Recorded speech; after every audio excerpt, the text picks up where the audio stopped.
And too far, incomplete.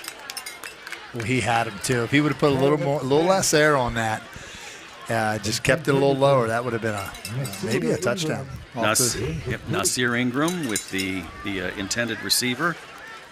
So file that one in the back of the playbook for a moment. Might be going back to it in the second half. So 3rd and 5 now for East Pennsboro.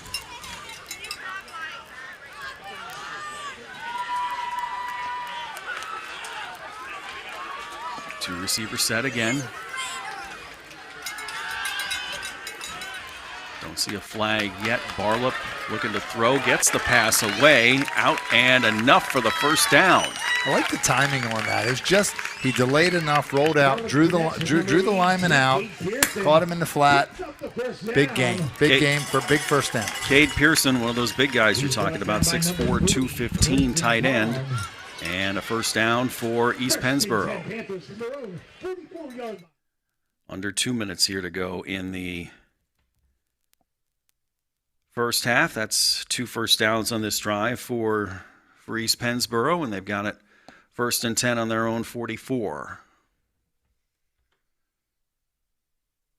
Give inside, and now moving to the outside is Colton Keys, and he gets up to about the 46, 47-yard line. That's 3 yards for Keys. And make it 2nd down and 7 coming up from the 47.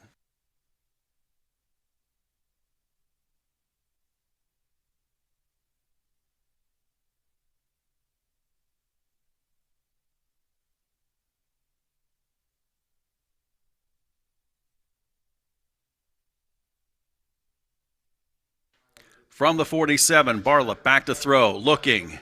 Has a man open, it's caught, first down. Shank with the reception. Now did he drop it or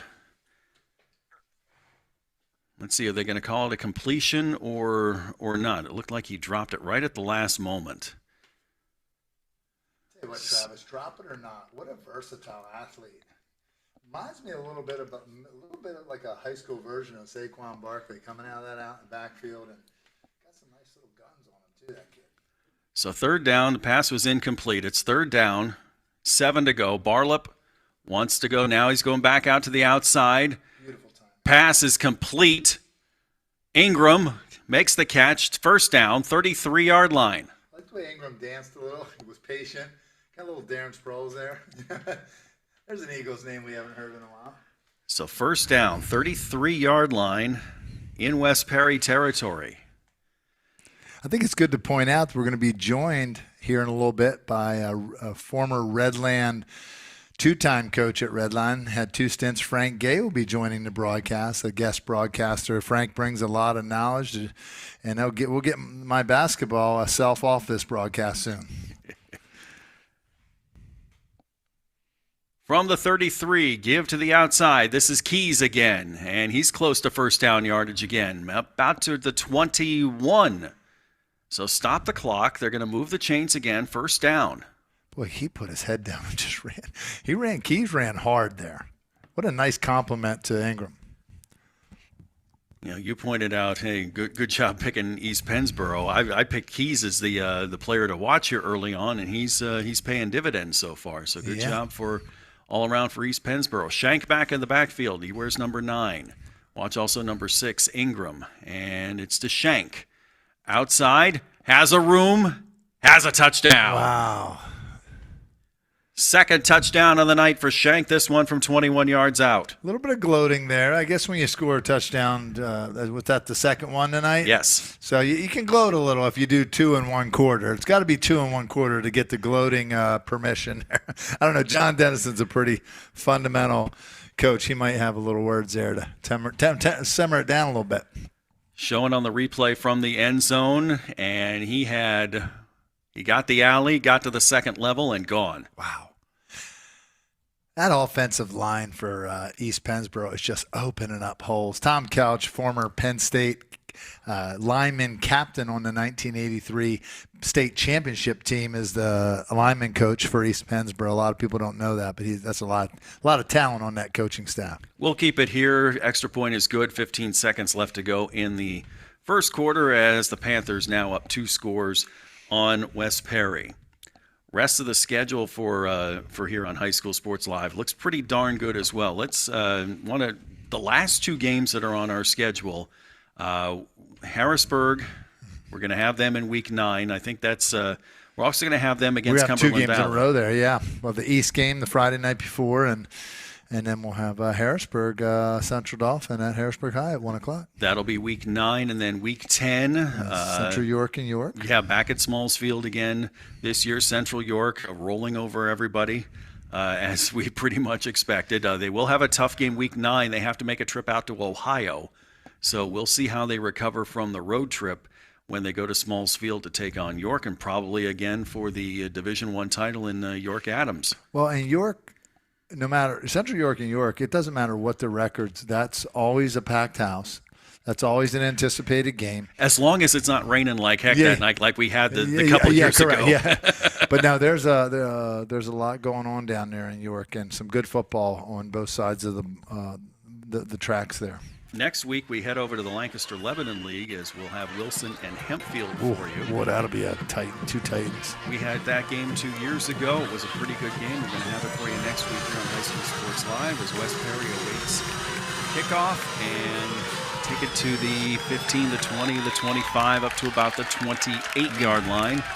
And East Pennsboro just doing a very good job of tackling tonight. Yes.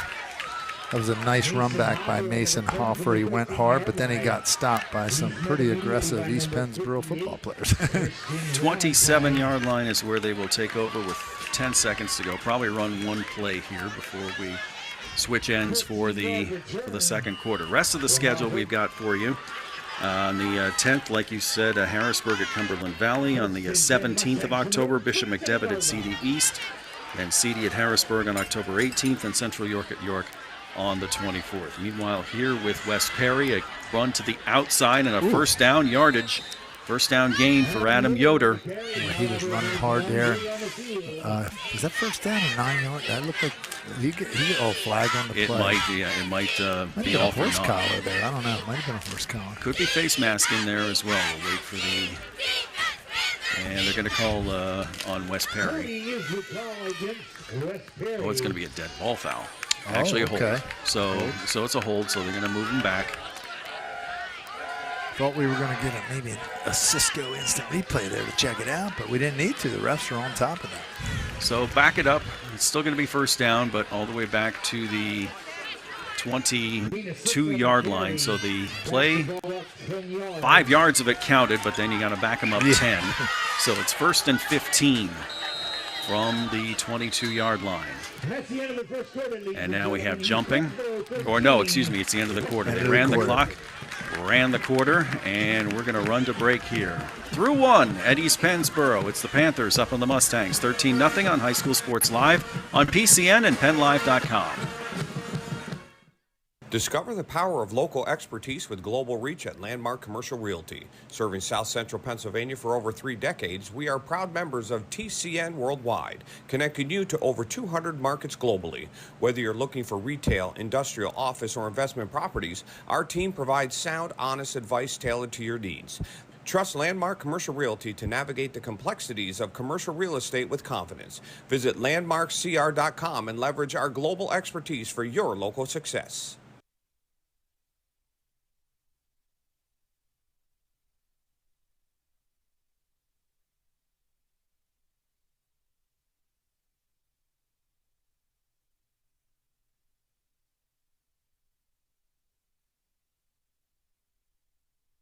And flag on the play, and this was the play previously.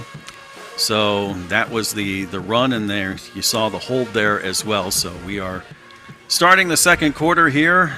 Frank Gay has made his way to the stadium. We are awaiting his arrival here in the press box. So we'll have him join us here in just a moment as we get ready to play here. Second down now.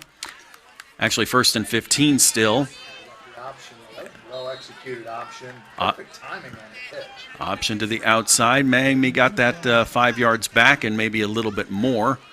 So run it to the outside with Adam Yoder again. He's been getting quite a bit of work, the senior running back, and he gets maybe about a yard or two to We'll make it up to about the 29-yard line.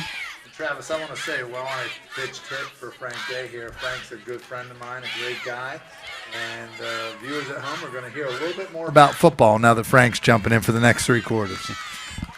Here's the pass for West Perry. Pass incomplete. And Evan Jukba trying to make the pass, and it's going to be 3rd down. We'll let Coach Gay get a little acclimated here to things in the press box as we get underway here with the second quarter action. Elijah Shank for East Pennsboro has both scores for the Panthers. And I think, Coach Gay, you're all set. Welcome in. Nice to meet you, sir. This is the first time we're meeting. Well, I was at practice, and the score does not, it does not really when I say this, I'm trying to be respectful to West Perry. It doesn't really shock me.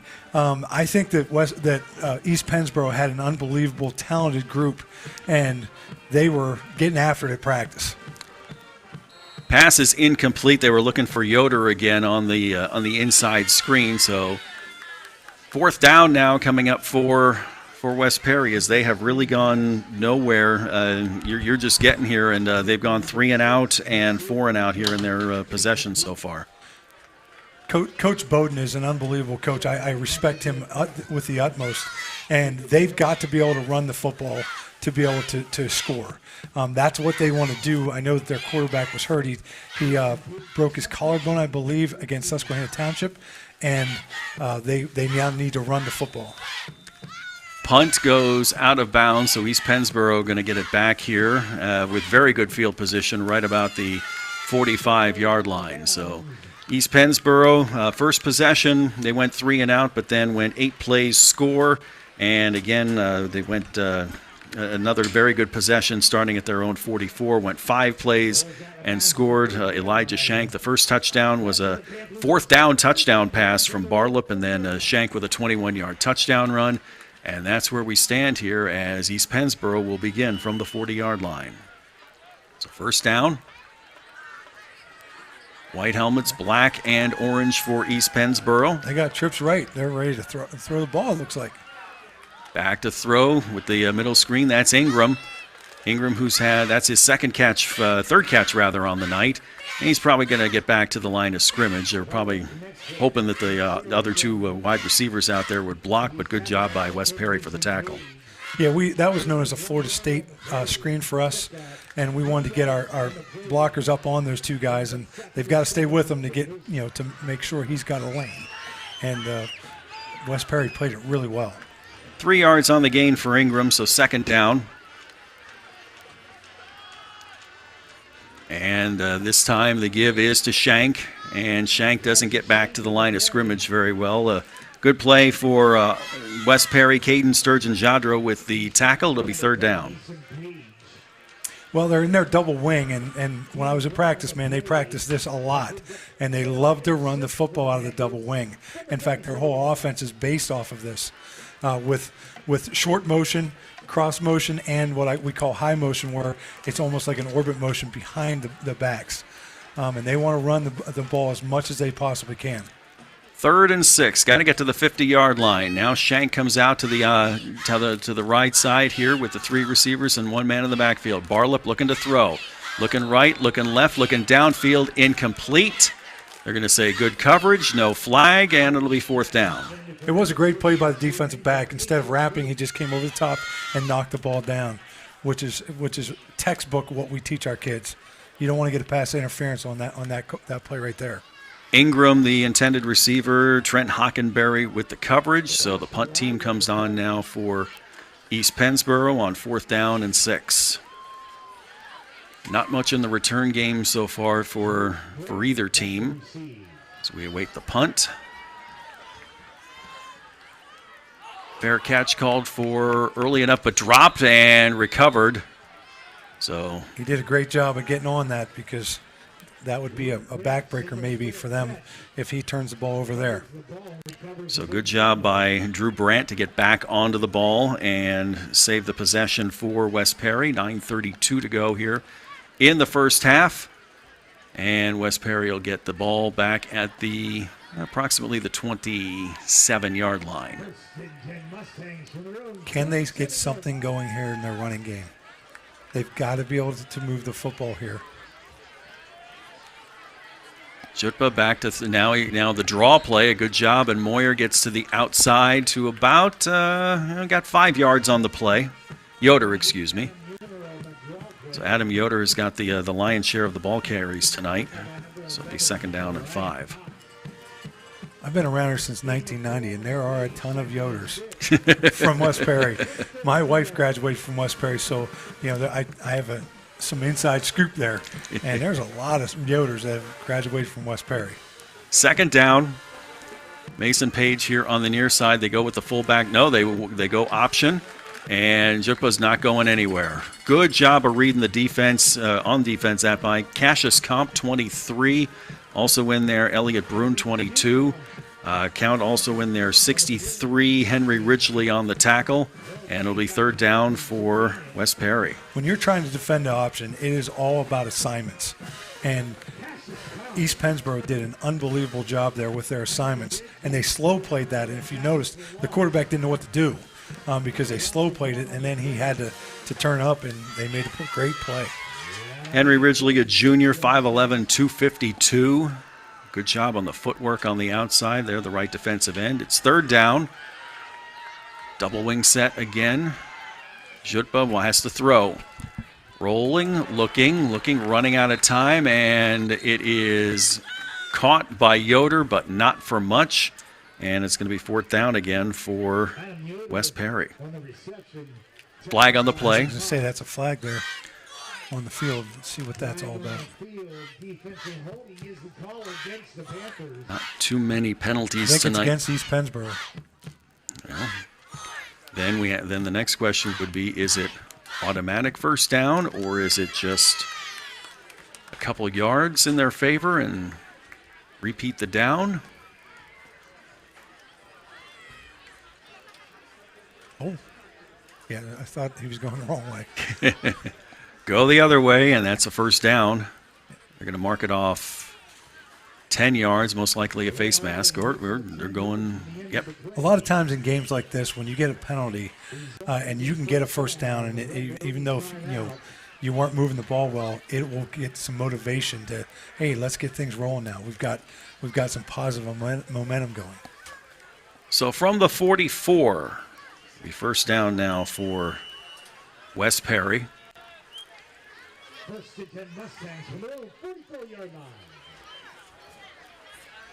Looked like it was an early snap and maybe a yard as Jutba just... I think that was a busted play there.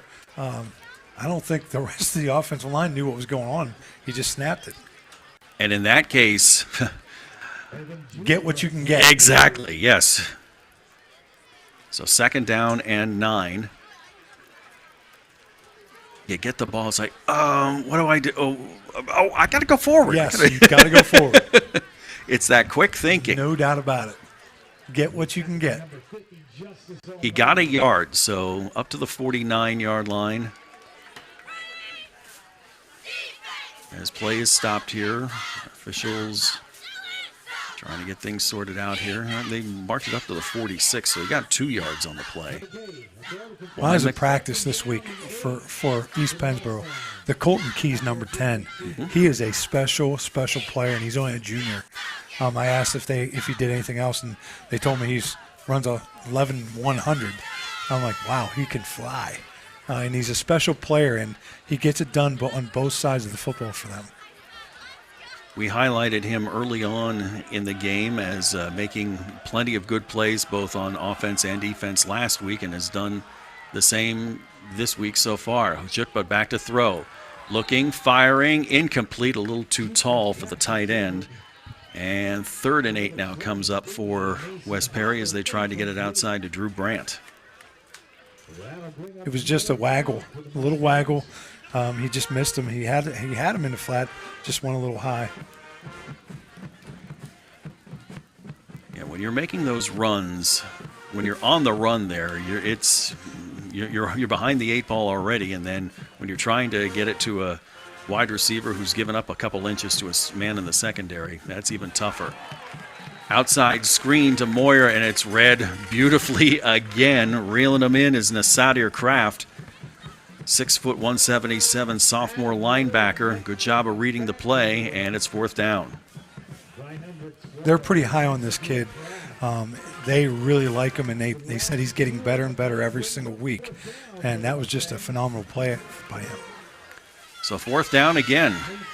Wes Perry has not been able to get much going here this evening.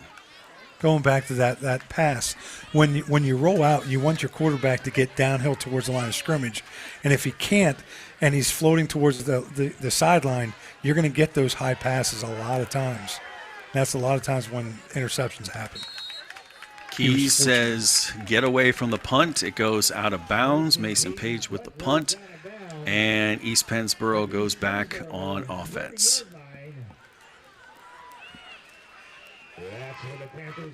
Let's see what they can do here. Can Wes Perry get off the field again? So Turner Barlip, 5'10", 170, senior quarterback, number 13. It's funny, we were practicing. He's in a red shirt. I said, "Oh, that's your quarterback." They're like, "Yeah, he doesn't get touched at practice." Give outside to Shank. He's got a line. He's got up to about the 40-yard line, close to a 1st down. There's that double wing run, and they were just repping it and repping it and repping it at practice this week. They want to get downhill, and they do. And their offensive and defensive lines are very, very impressive physically when you see them at practice. It was a 1st down. So mark it up to the 41, 1st down. Out of the pistol. They give again to Shank, but this time East Pennsboro doesn't get anywhere as Wes Perry was ready with 25. Landon Wilson, sophomore defensive lineman. He gets in on the tackle, and it is a loss for East Pennsboro. That was a great play by Landon Wilson. He got in there, he was patient, and made the play. And if you can get it stopped before it started, especially with the backs that East Pennsboro has, that's what you're looking for in your kids. 5-yard loss, so 2nd and 15. Toss outside to Shank. Has a hole, has a seam, gets out of bounds at about the 37-yard line, and a big gain and a 1st down. It's just a sweep, and they had a tight bunch trips, and they outflanked Wes Perry on the edge. And man, can this kid run? He is special. 27-yard gain for Shank. He will get a rest as we check out the Cisco replay. It's the old pin and pull. We pin everybody down, pull the guard, and he's leading them up. You just put a number 5 and put a Green Bay Packers uniform on him. Timeout on the field. We're going to take a break here. 13-0. East Pennsboro leads West Perry. Back in 30 seconds on Penn Live and PCN. Senior moments.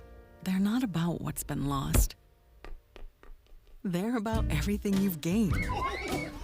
With Capital Blue Cross Medicare, you're covered to go all in on more senior moments. And when playtime's over, giving them back can be a senior moment too. They're all yours. More coverage, more benefits, less hassle. Capital Blue Cross Medicare. Keep up with PCN, the Pennsylvania Cable Network, and Pennsylvania Sports on social media. Follow PCN on Facebook, X, Instagram, and YouTube, and also online, PCNTV.com. From the 39, that was a gain of 24 on the play, 1st down, and we had a lot of black shirts leaving early, so they're going to back them up a little further. Just seeing this field, it reminds me, brings back a lot of memories because we've had some epic battles on this field when Coach Studer was there, and it was fun being at practice because Coach Dennison is a great, great coach. And when I got there, most of Coach Studer's staff was with him and stayed with him, so that just tells you what they think of Coach Dennison. He's a great man. So from the 44, 1st down and 15. Harlip takes the snap. Fumble! West Perry says they've got it. And they do. The first turnover of the game. And a good job for West Perry by Quinton Palm to get on the loose ball. There was a new running back in there, so the snap was botched a little bit. So first turnover game goes to the Mustangs. And it was just a little counter, and they just missed the handoff. And when you miss the handoff, a lot of times it gets booted forward, and that's what happened, right into West Perry's hands. So West Perry gets the ball back on their own 44-yard line. And it's going to be a keeper by Jutba on the outside. He's close to first down yardage to about the 46-yard line. It's great first down yardage. You know, if you can get 9 or 10 and get it first down and get some momentum going, they need that momentum. And I think they got a little bit going right now. Crossing midfield up to about the 48. So they gave him 8. Make it 9, so it'll be 2nd and 1 with 3 in the backfield. They're going to do the draw play close to first down yardage is Yoder. It's a little sprint draw, and Coach Bowden does what he does, and he doesn't really differ, a whole lot. I've coached against him a lot of times, and he's been running this sprint draw for years and years and years. Did not get the yard to gain, so it is 3rd and 1. Do you run it again? Absolutely. And his offense, absolutely you run. They gave him the first down. Oh, they did give him the first down. Okay, did. So they did. All right, so I'll ask that question later when we get to 2nd and 1 again. 1st and 10 from the East Pennsboro 48 for West Perry. Give Yoder that yard. And it's a draw. Just a quarterback sneak. Just followed him up there. There's nobody covering the center. And sometimes that's an automatic for West Perry. They just tap and go, and that's what happened. They got 8 yards out of it. So Jutba gets to the 40. They have to get another 2 yards here for a first down.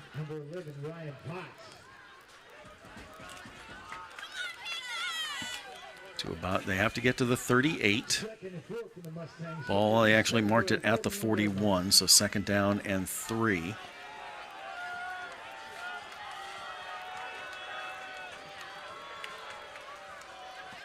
Trent Hockenberry, 22, lined up here to the near side, and they run to the left side with Yoder. He's got more than enough for a first down, but did that flag mean a hold?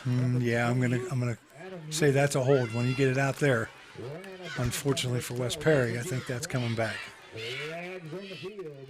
It would come back, but did he have enough first down yardage by the time he got to the place where the penalty took place? So they call the hold. And the penalty took place at the 34-yard line. So from the 34, mark it back to the 44.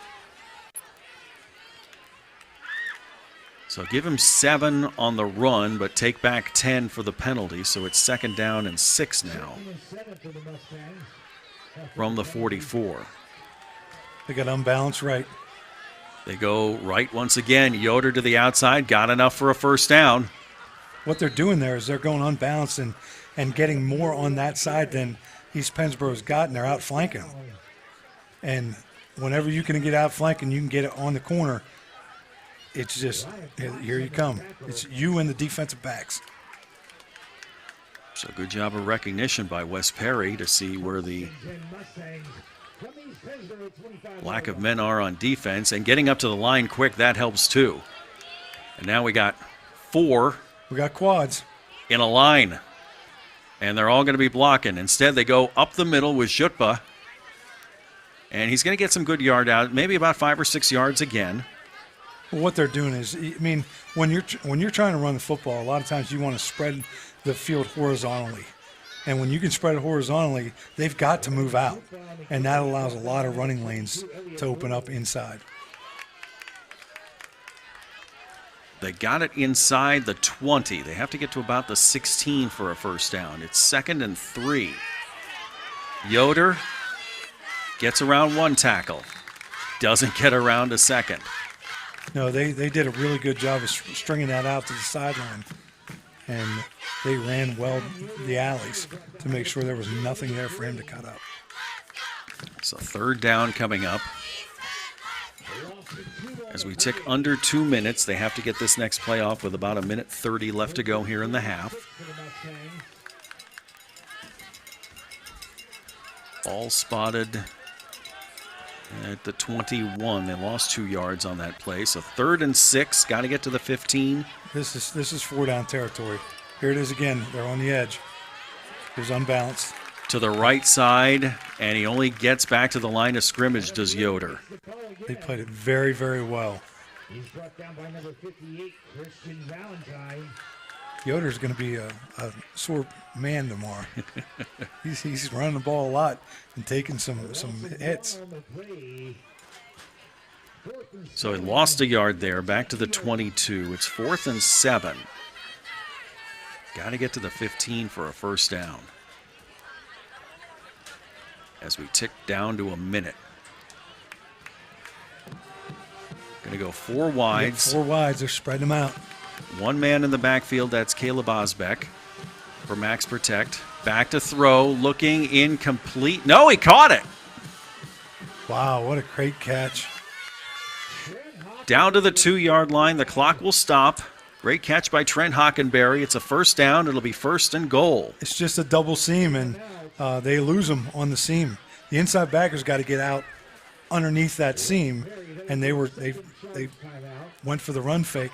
And there really wasn't even a run fake, but they step up, and as soon as they step up, they don't get underneath it. It was a great ball. Down to the 2-yard line on coverage there for East Pennsboro was Elliott Brunn. So now 4 chances to punch it in here for West Perry. Both teams come in tonight 4-1. Yeah, you knew this was going to be a battle. Neither team's going to give in, and they're going to do what they do, and that's really a testimony to each program. They believe in what they do and how they do it, and they will not differentiate from what they do. When we were at Redland, sometimes we had to change things, and even at Camp Hill, we had to change things from week to week because of personnel, but they stick to what they do, and they do it really well. He's Frank Gay. I'm Travis Sparks. 1st and goal, 48 seconds left to go here in the first half. Schutba with the give to Yoder. Does he get in? Looking for a signal. Yes, touchdown. Finally found one. So touchdown for West Perry from 2 yards out for Yoder.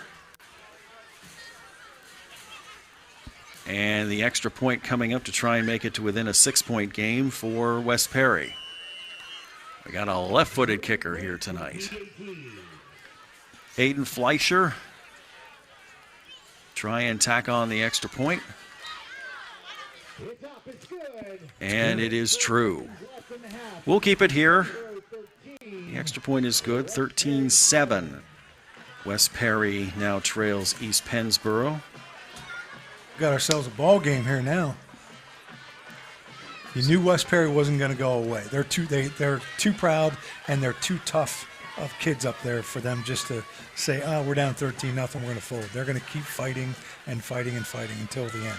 Coming up the halftime, Jack Giambalvo halftime report. We'll have the Cisco highlights, the landmark stats. We'll talk about, among other things, West Perry finally scoring, and it was off a turnover. Yeah, when you turn the ball over and you can get points, that is huge and changes the momentum of the game right now. So we'll see East Pennsboro 44 seconds and all 3 of their timeouts.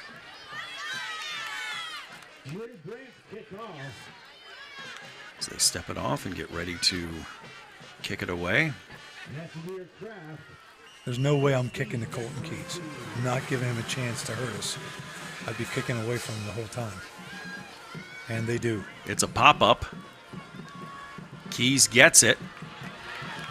Makes a move to the 30, to the 35, 40, 45. Look out into West Perry territory to the 35-yard line.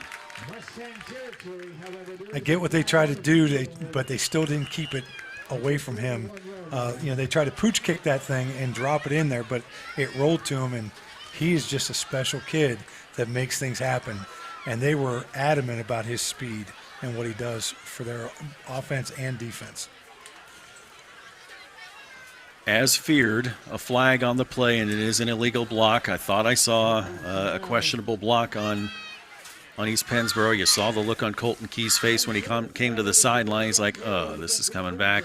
Darn it." Yeah, they put it into play. It's for safety. It's the blindside block, and there was one.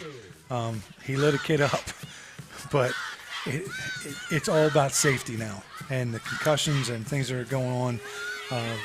Back in the day, we'd be going crazy over that, but now that's totally illegal, and you can't do it. So the illegal block took place at the 32. Then walk it back 10 yards to the 22-yard line. And now your strategy changes a little bit. You've got the 3 timeouts down to 34 seconds.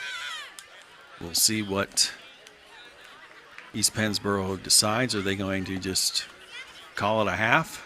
Looks like that's what they're going to do.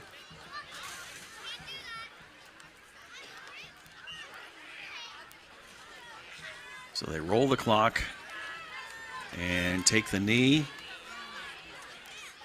And the official is going to respect that and not start the play clock until we saw the play clock running, but I don't think the official said restart it, and I think everybody agrees this is halftime.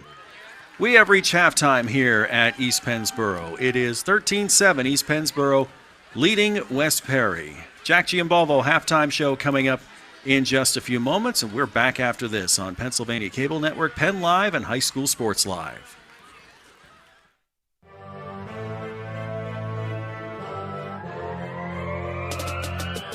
Advanced Hoops is offering fall intensity classes, and we're excited because we have a lot of cutting-edge drills that we're adding to the training format this year. They're going to help players get ready for the season. This is our change of direction drill, also known as the slocum drill, that we will focus on this fall.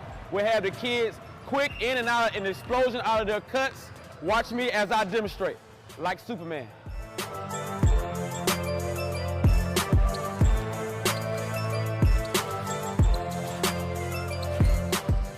This is our lateral drill, our one-leg lateral drill, which focuses on singling out one leg for power and explosion to the goal. This next drill you're going to see is our defensive alternating hands drill, which allows the players to move from side to side while switching hands with a cone, which in a game will simulate you're switching hands to hands and also opening up and changing direction for help side defense.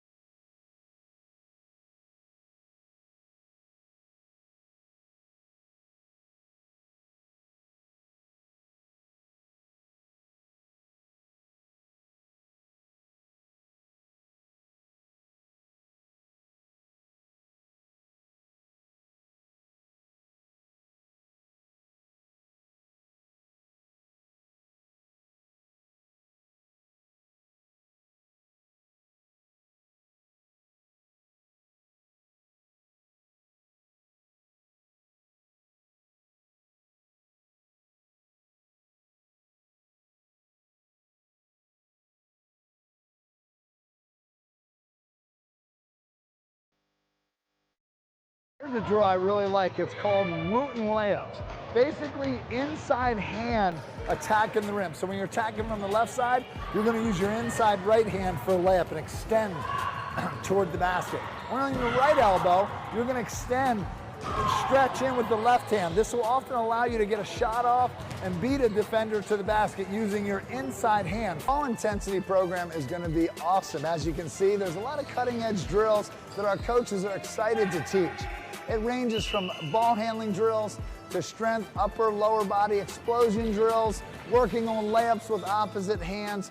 You name it, we're going to do it this fall, and we're going to prepare the kids for the season. Kids that do our 10-week fall program, fall intensity will have an advantage. Sign up today.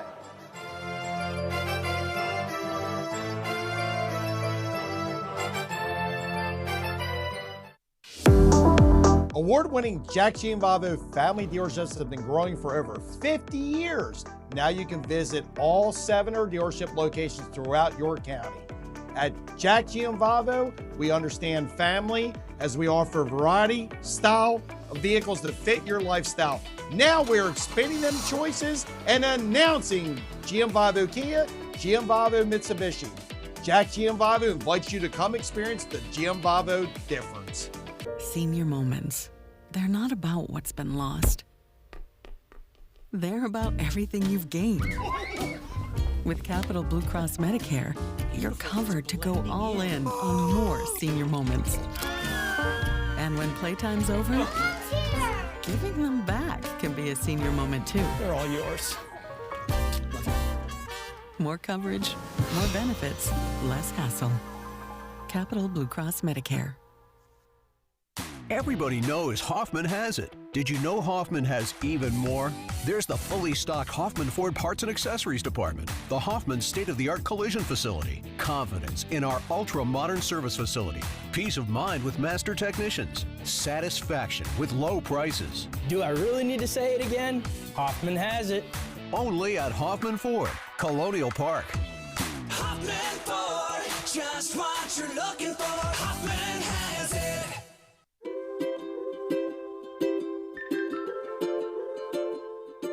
All across Pennsylvania, families are living their lives in their own homes.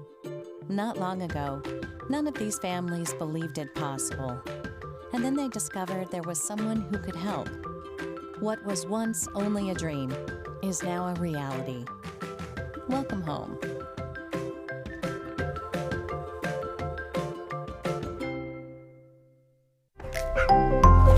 Rollover. Here at Pac Financial, we help you choose your ideal rollover plan. Steve Marazzo has decades of experience in understanding and working with his clientele to meet your individual needs and customize your perfect financial fit. Steve and Christian Marazzo and our team are here for you. So come, roll over with Pac Financial.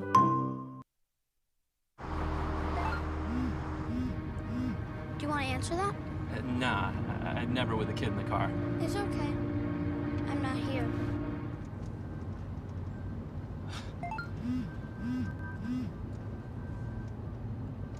I'm there.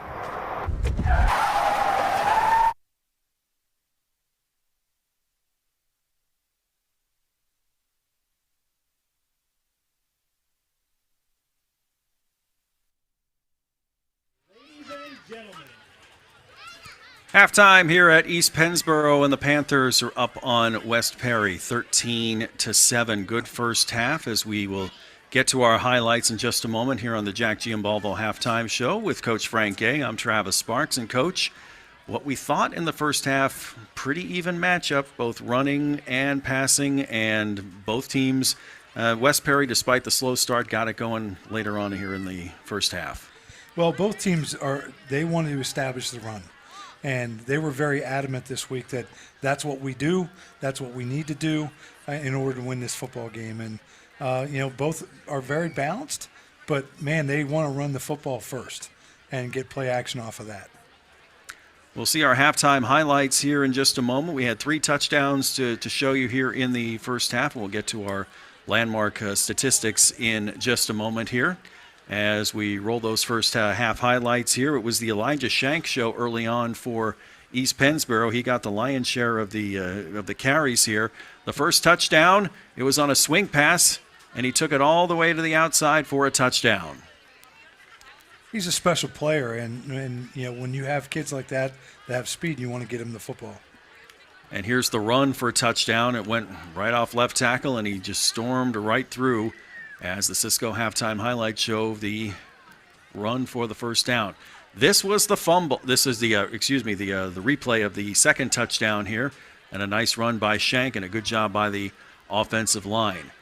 Off the quick, Shank had a nice run before this. Then it was a backup running back who could not get the handoff correctly, the fumble, and 8 plays later, Yoder goes in for the touchdown for West Perry, and Adam Yoder got on the board for West Perry. The extra point was good. to make it 13-7. And that is the Cisco halftime highlights. The stats, pretty even all around. The only glaring exception would be penalties. The last penalty resulting in East Pennsboro just taking a knee at the end of the first half, and the turnover leading to West Perry's touchdown. Other than that, pretty even. Yeah, if you went back to that fumble, he made a cardinal sin. You're supposed to open the pocket. You never reach for the football, and you can see his hands reaching for it. And as soon as you go to reach, there's going to be some kind of mishandling going on because he can't put it into the belly. You want to just seat that right in the belly.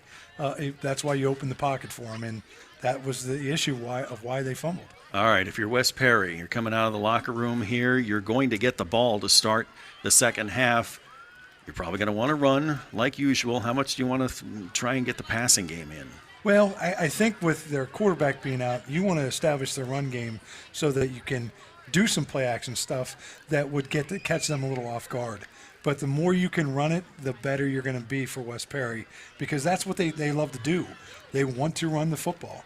And, if they can pound it down your throat and they can win 14-13, they're very happy with that, as long as they've got one more on the board than you've got. So I think they will be very happy to take this, run the clock out, win by a point or 3 points or whatever it might be, but keep it out of East Pennsboro's hands, because they've got weapons that they can score in a second, in the blink of an eye. Speaking of those weapons, Shank, Ingram, we saw them used quite a bit here in the first half. If you're East Pennsboro, you're probably going to go with your workhorses just like always, and the offense seems to be working pretty well. Keep using it.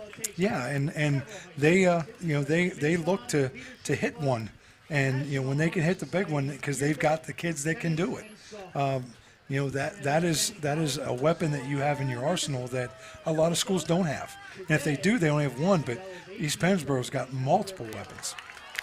We're going to watch a little bit of the homecoming parade here. We're going to take a break here at East Pennsboro. 13-7, East Pennsboro up on West Perry as High School Sports Live continues with halftime in just a moment. Award-winning Jack Gianvavo family dealerships have been growing for over 50 years. Now you can visit all 7 dealership locations throughout your county. At Jack Gianvavo, we understand family as we offer variety, style of vehicles that fit your lifestyle. Now we're expanding them choices and announcing Gianvavo Kia, Gianvavo Mitsubishi. Jack Gianvavo invites you to come experience the Gianvavo difference. Senior moments. They're not about what's been lost. They're about everything you've gained. With Capital Blue Cross Medicare, you're covered to go all in on more senior moments. And when playtime's over, giving them back can be a senior moment too. They're all yours. More coverage, more benefits, less hassle. Capital Blue Cross Medicare. Everybody knows Hoffman has it. Did you know Hoffman has even more? There's the fully stocked Hoffman Ford Parts and Accessories Department, the Hoffman state-of-the-art collision facility, confidence in our ultra-modern service facility, peace of mind with master technicians, satisfaction with low prices. Do I really need to say it again?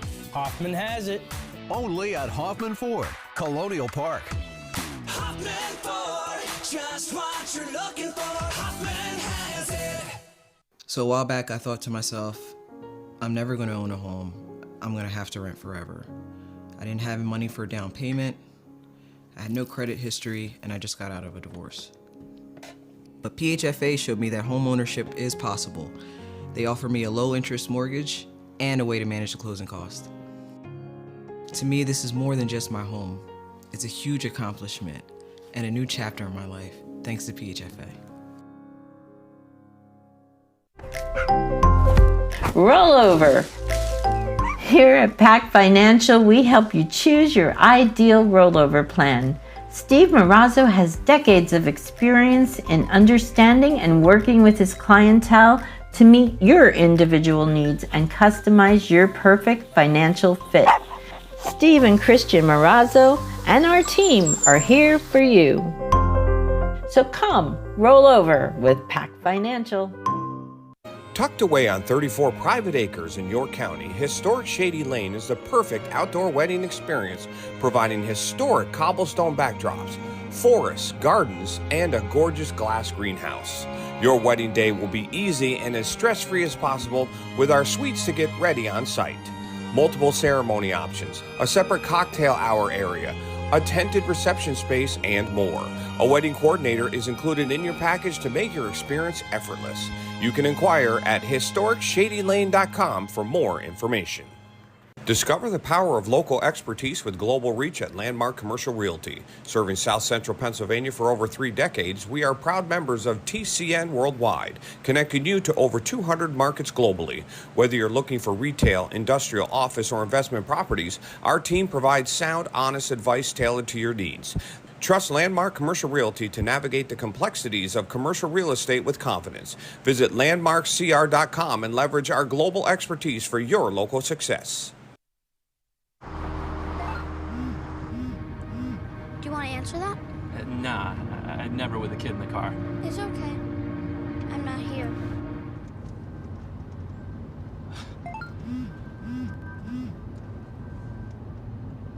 I'm there.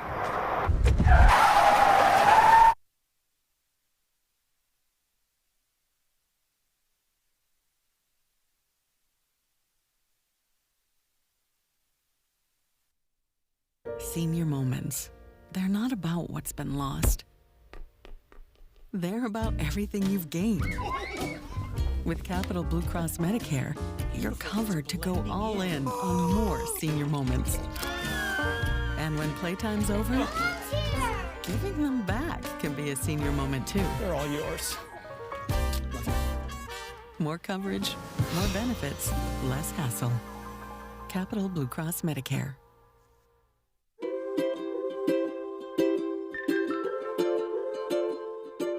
All across Pennsylvania, families are living their lives in their own homes. Not long ago, none of these families believed it possible. And then they discovered there was someone who could help. What was once only a dream is now a reality. Welcome home.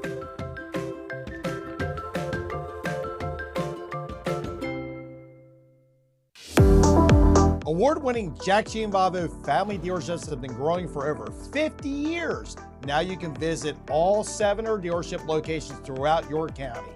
At Jack Gianvavo, we understand family as we offer variety, style of vehicles that fit your lifestyle.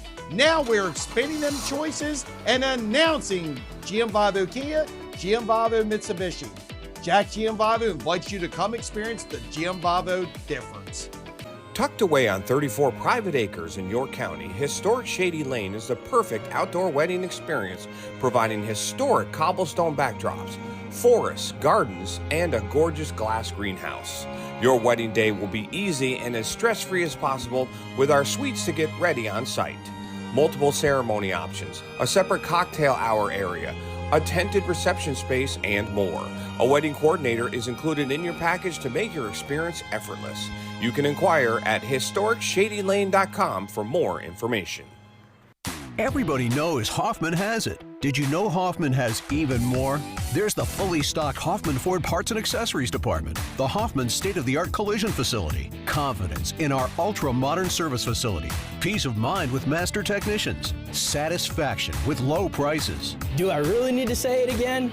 Hoffman has it. Only at Hoffman Ford, Colonial Park.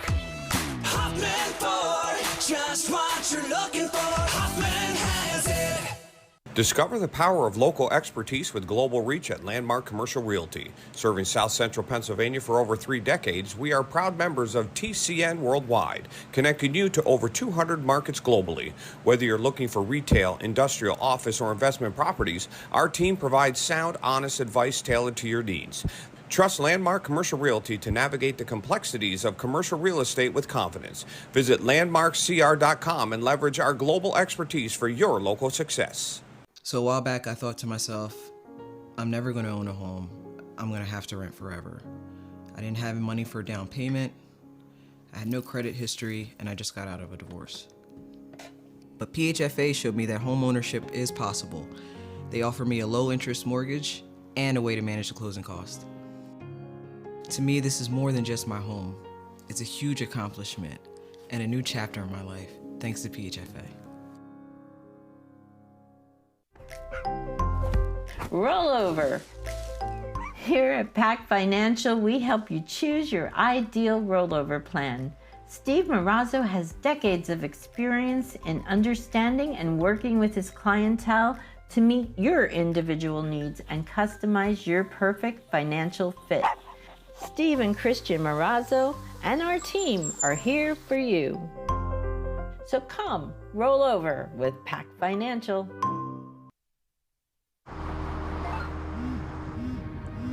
Do you want to answer that? Nah, I'd never with a kid in the car. It's okay. I'm not here.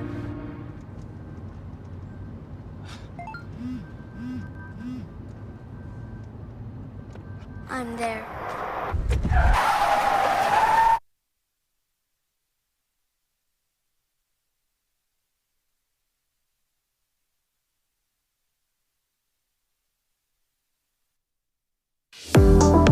Award-winning Jack Gianvavo family dealerships have been growing for over 50 years. Now you can visit all 7 of our dealership locations throughout your county. At Jack Gianvavo, we understand family as we offer a variety, style of vehicles that fit your lifestyle. Now we're expanding them choices and announcing Gianvavo Kia, Gianvavo Mitsubishi. Jack Gianvavo invites you to come experience the Gianvavo difference. 13-7 here at the half on High School Sports Live on Pennsylvania Cable Network and PennLive.com. We take it to the Lancaster-Lebanon League next week. Wilson at Hempfield, 7 o'clock Friday night live on PennLive.com, and same weekend coverage on the Pennsylvania Cable Network Saturday night at 7 on PCN and PCNTV.com. We're going to be throwing a whole lot of footballs around in Hempfield next week. Yeah, Wilson seems like they are legit. I was at the Manham Township CV game, and Manham Township has been the team to beat in that league for a number of years, but Wilson has owned them for the last few, and Mark Evans gave me some insight that I didn't know, because I don't know if you even know this, but they're talking about the Lancaster-Lebanon League playing some crossover games with the York Adams, and Wilson is the winningest team right now. And if you told me over the last 5 years who the most winningest team was, I would have said Manham Township, but it's actually Wilson. And I don't think they've had a losing season since 1975 either. Learned that 2 years ago when we were out there for that game. So looking forward to that matchup next week here on High School Sports Live. 13-7 as both teams have taken the field once again. Homecoming ceremonies concluding here as beautiful night for football. If you had the massive rainstorms that we've had, it depended on where you were. I live in York County. We had downpour, and some areas didn't get a drop of rain during the week. But tonight, it's beautiful once again. What a great night for Friday night football, and it's what you dream of as a player and as a coach. These types of nights. And to be in a battle, with an opponent that's very worthy, that can hurt you at any second, and each team prides themselves on adjustments at halftime, and that's really, really important. The one thing that concerns me a little bit about East Pennsboro is their quarterback was on the homecoming court, and he was out here the whole entire half. As a former coach, that drove me crazy, because that's a vital part of our adjustments, is him being a part of it. And he's a coach on the field, and every quarterback is, and they see things that we need to know and that we can make adjustments by. So let's see if that has any effect on what East Pennsboro does here in the second half. When I was at GAR, the late coach Charlie Fick, I don't think he allowed any players to be in the homecoming court. And everything took place, at least my senior year, back in 92, 93. There were no football players among the homecoming court, because there was a football game to be played. Want to take a moment here. The coaching community here in Pennsylvania lost a very well-known man who coached Pottsville. He passed away earlier this week, Kevin Keating, who coached 2 stints of Pottsville in the 80s and 90s, and then once again for another 10-year stint starting in 2003 and in that 10 years took his Crimson Tide to the playoffs 8 different times, including state championship appearances in 3A in 2005 and 2006. Kevin Keating passed away last night at the age of 70. Our condolences to his son Kevin, his entire family, and all of the football community up in Pottsville and Schuylkill County, because he also came out of retirement to coach Shenandoah Valley for a couple of years as well. Kevin Keating, safe home, my friend. And we had you on PCN here a couple times, not only for state championships, but back when I was doing preview shows in my radio days, we always had him on. He was always very cordial with us. So, Kevin Keating, thanks for all the One of the memories, greatest buddy. men I've ever known and I've ever met. We lost in the 2006 Eastern Final to them up at Blue Mountain.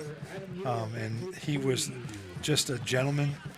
He cared about his kids, and he loved his kids, and they loved him. So rest in peace, Coach. East Pennsboro to kick off, West Perry to get it back, and a good kickoff, and this is Drew Brandt, but we have a whistle. Did somebody move early? Just looking at the reaction of some of the East Pennsboro coaches. Yep, somebody just moved a little too early, so back it up 5. Yeah, those teams that Pottsville brought to the state championships in 05 and 06, they had a lot of the same kids from the Railway Park Little League that made it to Williamsport back in 1997, and those athletes came through the system and carried Pottsville for a good 2-3 years. They must have been a bear to try and coach against. They were, well, we should have won the game. I still say we should have won the game, but it is what it is. It's the only game in the whole state that week that played on a natural grass surface, and it was 18 degrees. It was like playing on a parking lot. Ooh. And they just, they beat us 17-7. We missed a field goal there to tie it, and then they got one at the end and beat us 17-7 to go on to the state championship. Better kick this time as West Perry takes it 10, 15, 20, 25. That's Adam Yoder, excuse me. He gets it up to about the 38-yard line, and West Perry with some good field position to start off this drive here in the third quarter. It's a great return now. Let's get some points from it. Can they get the ball moving, and can they have a drive that is continuous? It's really hard sometimes when you have a backup quarterback to keep a drive moving. Can you force them to? Oh, I didn't know there was a holding penalty. Yeah, so, they just mark off a holding penalty as well. So 2 straight kickoffs that we've had that have been marred by penalties. So got to go a little further if you're West Perry. But can they chunk it down the field for 85 yards? That's the key. And as East Pennsboro, you're saying, nope, they can't do it.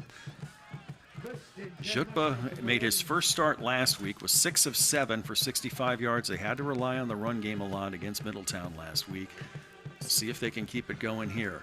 The fake, and it's going to be a lateral out to Yoder, and he's only going to get about a yard. A great assignment football. They stayed with their assignments.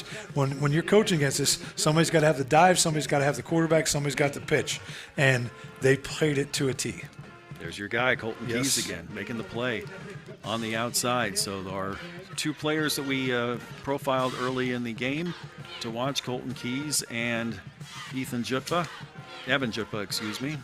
They meet there at about the 15-yard line, so it'll be 2nd down and 10. Again, it doesn't matter. Bob Bowden is going to do what he does and what he does best.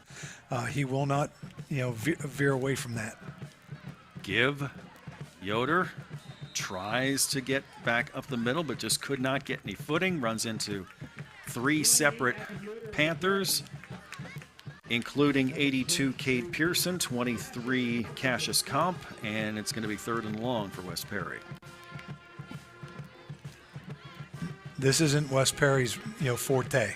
They want to be in 2nd or 3rd and short, run the clock, get it down. When they got to throw the football, it makes them a little nervous, especially by losing their quarterback and having a backup in. I believe he was the fullback prior to now taking over at the quarterback position.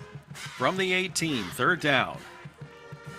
Looking to throw, Jutba to the outside, incomplete, was looking for Yoder. Also on that side was Mason Page. And nothing doing for West Perry. It'll be 4th down. Well, coming out of the locker room, you're talking to your defense. We want to have 3 and out. Let's get 3 and out. Let's get the ball back in our hands, and that's exactly what East Pennsboro did. It looked like Schupa was just a little angry at himself, saying, I had him, and could not get from point A to point B. Here's Page with the rugby punt. He says, stay away. And they're going to mark it inside West Perry territory. So East Pennsboro with more good field position to start off this drive. Well, let's see what they do here coming out at halftime.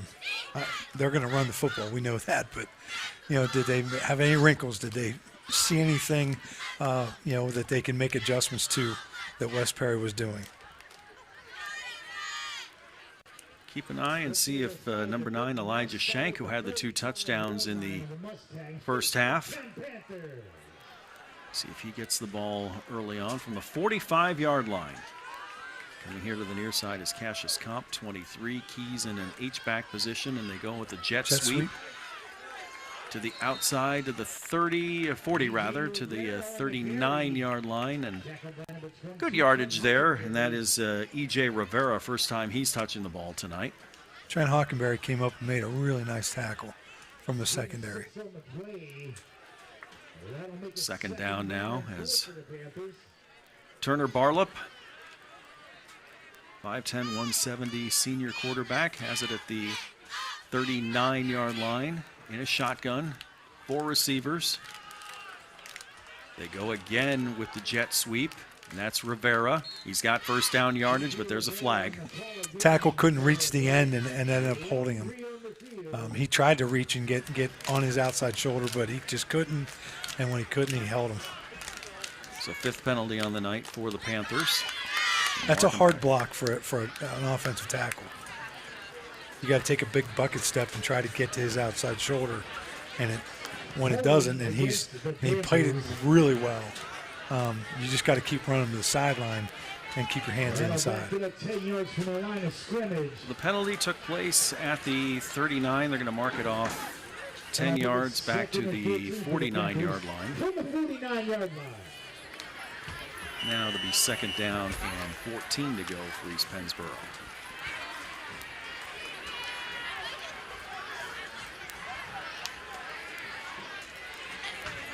Five-man line for West Perry. Keys goes in motion. Fake to give to him. Give to Shank. And Shank gets about 4. As 4 West Perry Mustangs wrap him up, including number 50, Cole Klinger. Also in there in the tackle is 40, Quentin Paul.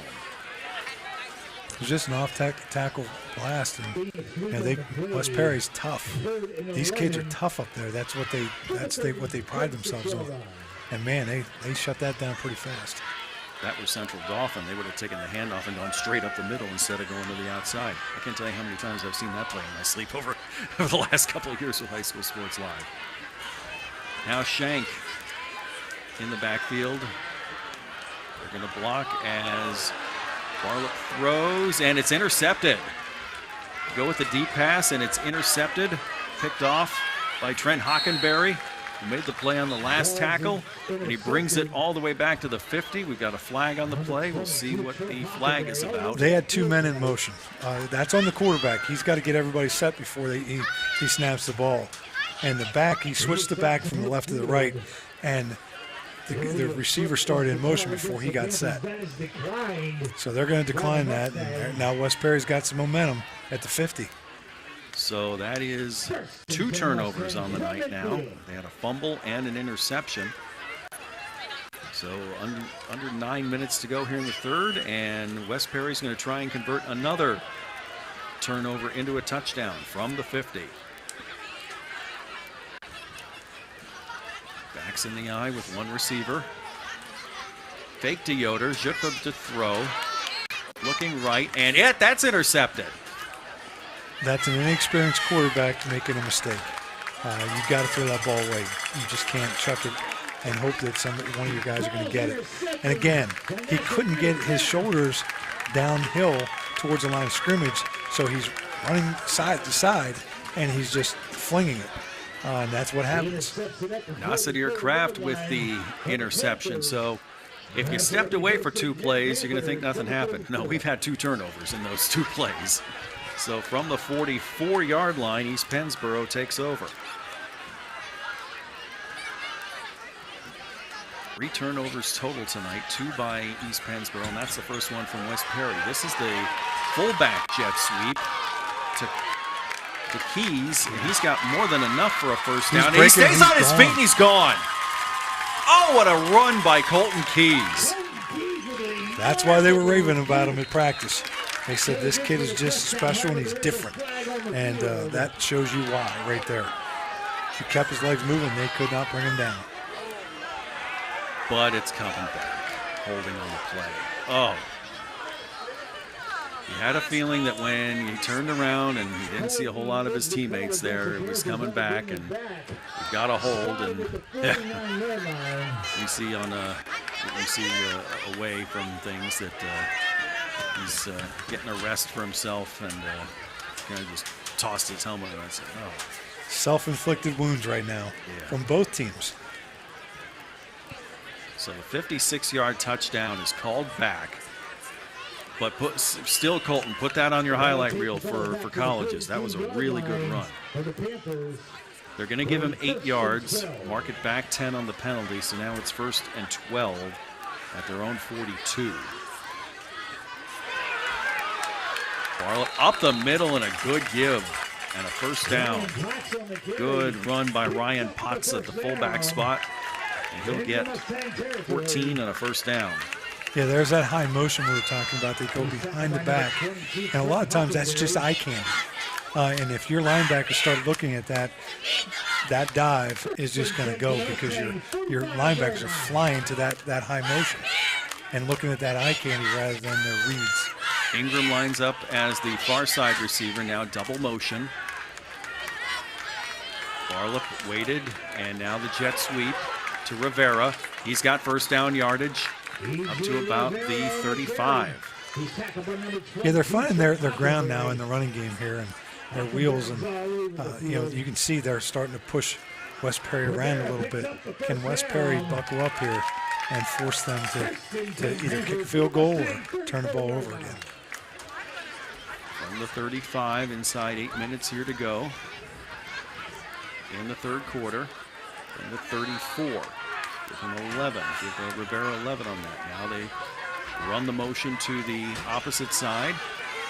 The fake, and now the give to the up back, or the tailback rather. That was Shank, and he didn't get much.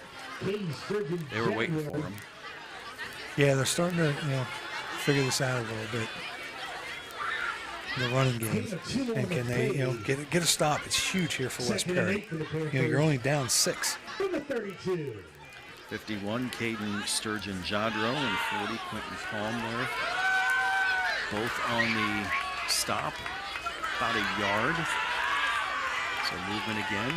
Rivera going to come here, and he's going to take it this time and get to the outside, get through a tackle, has Ingram blocking in front of him, and gets down to the 5. What a great run. He really set up his blocks well, and he was very, very patient. Young man, you cannot make that motion anymore. You cannot make the shotgun motion anymore. He's going to get the 29 yards, and then he signaled first down like with the thumb and the forefinger. It's like, no, you can't do that anymore. But they wave the flag off. Interesting. So they wave the flag off. They reconsidered everything, and now he's got it at the 5-yard line. So I take all that back. I thought they were flagging him for one of the inappropriate motions, but they realized he was just signaling first down, and the give up the middle, trying to move the pile. Does he move it enough? Yes. No, he's down at the 1. Ryan Potts takes it to the 4, from the 5 to the 1. Yes, shy of the goal line. It'll be second down. Yeah, I thought he had it, but he said he's down at the 1. It's just good old double tight. We're better than you. We're stronger than you. We're going to move you. Potts in the backfield. Barlup takes it, gives to Potts. He falls over. Touchdown. East Pennsboro now goes up 2 scores as Ryan Potts finishes the drive with a 1-yard touchdown. Yeah, it was just a good old-fashioned, here we come, stop us. And if you can, great. If you can't, we're scoring a touchdown here.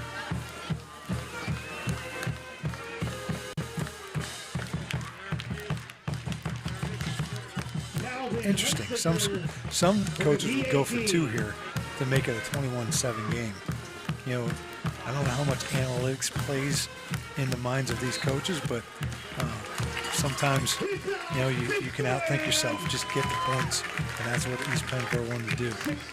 He missed it? Oh, no, he made it. 20-7, East Pennsboro up on West Perry. We take a break from East Pennsboro. It's High School Sports Live on PennLive and PCN. Senior moments. They're not about what's been lost. They're about everything you've gained. With Capital Blue Cross Medicare, you're covered to go all in on more senior moments. And when playtime's over, giving them back can be a senior moment too. They're all yours. More coverage, more benefits, less hassle. Capital Blue Cross Medicare. With Frank A., I'm Travis Sparks. Great to have you with us here from East Pennsboro as the 2-touchdown lead now for the Panthers. They had a 1-play drive, but then it got called back on a penalty, and then they took the next 4 plays to get down to the 1-yard line. Ryan Potts with the 1-yard touchdown run. Extra points good. 20-7. East Pennsboro leads West Perry. Don't forget Wilson and Hempfield next week on High School Sports Live. Frank A. and I will be with you from Hempfield, and a squib kick. And West Perry recovers nicely. Now this is a critical possession for West Perry. They can't afford to get down any more points because they don't have the offense to be able to get back that fast. And, you know, they've got to chunk it down here. Take time off the clock, get it away from keep it away from East Pennsboro, and go down and score. If they don't, and East Pennsboro comes down and scores, they are really behind the 8 ball then. So the squib kick gets the job done for East Pennsboro. West Perry, who hasn't had much luck running things tonight, they go up the middle again with Yoder and nothing doing. Gets maybe back to the line of scrimmage, if that. It'll be second down. They're just overpowering them up front right now, their defensive line. And I was very impressed as soon as I got to practice. They were going team defense. And as soon as I saw the defensive line, I'm like, that's a big group of kids for, a 4A team. Second down. Going back to the squib kick, it was nice to be able to see a squib kick and not have to worry about landing zones and things like that. Now, I'm a Seahawks fan. I'm glad that last kickoff by the Cardinals last night didn't land in the landing zone, but you still like to see some of the old parts of the game here. And flag on the play. Yeah, they're trying to protect athletes and head injuries and everything else that goes into it. I get it, but it's not the way that I played, right? And not the way that I coached for the first 25 years. But it is what it is, and it's all about protecting the athlete, and that's the way it is, and that's what we have to the way we have to coach. But you're going to see it a lot more at the high school level because you don't have kickers who can kick at 70 yards on a field goal or hit the end zone every time you hit a touchback. So the little bit of that part of the game is still nice to see here. Back to throw is Shutba, and incomplete. It was just a little low, and not getting up is Hockenberry. I think he got a cramp. You can see it right there. Yeah. And it's humid outside. Mm-hmm. So, they've got to hydrate, and if they're not hydrated, cramps will start to affect them the later this game goes on. The one thing we have not had in the first 6 weeks is heat, but we have had some cases of humidity. I remember back week 3, it was on the humid side. Tonight, after we had all the rain this week, still a little humid. So yes, hydrating, get the kids out with the water bottles, and every chance you get, take a sip here and there. Here's the replay by Jutva trying to get and incomplete, and Hockenberry knew right away. They have signals on the team saying, "Hey, I'm hurt. Help me out here." It was tap the head on the helmet. Well, again, he's an inexperienced quarterback. He was a fullback prior to, from what I understand, was a fullback prior to their starting quarterback getting hurt, and he's not well versed in throwing the football because he didn't have to do it. And now you're asking him to do it, and those are hard reads. And to make a good throw like that on that seam pattern, you've got to put it right on him. And he's just not versed in being a quarterback. Mm-hmm. He's a running back playing quarterback as an athlete. 14 for the Mustangs from the 24-yard line. So from the 24-yard line, it'll be 3rd and 14. Jutva looking to throw. Has a little. No, he doesn't have time. I thought he had a little bit of time, but then from his right end spot, Henry Ridgely brought him down, and it's 4th down. And you can see he's looking. His feet. He's got happy feet, which he's not a quarterback, but he just couldn't find his read, and it was just held on too long, and they got to him. So 4th down. Mason Page to punt. Back to receive. And to be honest with you, with that little preparation, I don't know that he really knows his reads yet. He's probably just trying to figure it out and looking for a receiver to try to get open. Here's the rugby punt by Page. Takes a bounce that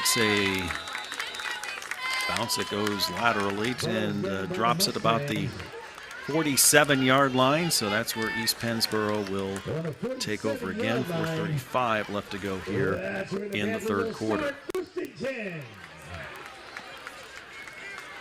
Well, West Perry is crucial for them to get a stop and keep East Pennsboro out of the end zone. There's the tackle again. A good job of the sack. When you start looking at the rush, it's over. He was looking for a receiver real quick, but then he started looking at the rush, and it's over. You just can't do that. Pitch to the outside. This is Shank trying to get to the outside. He'll get to the 45. He's going to lose about a yard or two. Hey, for Pennsylvania Cable Network, it's your home for the PIAA Fall Championships. You can see champions crowned in golf, cross country, soccer, field hockey, girls volleyball, and of course football. Visit pcntv.com/sports for more information. West Perry did an outstanding job of stringing that out to the sideline, and they had guys running the lane, and there was just nowhere for East Pennsboro to go. So loss of 2 to the 45. There's the shift. Get down in your stance and then send Rivera in motion. Flag on the play. They're going to say false start somewhere. They want to go fast, but I think the quarterback is going too fast. He's got to allow everybody to get set, and I don't know that he's doing that. Reminds me of the old John Wooden line. Be quick, but don't hurry. I think they're just trying to hurry a little bit.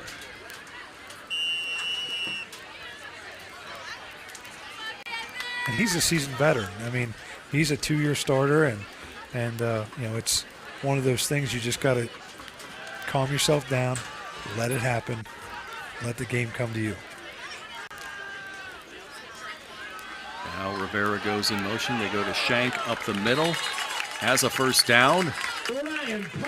Check that on the run. That is Potts who had the touchdown. Clock stops for the 1st down. Marker change. There he is again, number 22, Trent Hockenberry's got that cramp back. When they start, it's tough to get him to stop.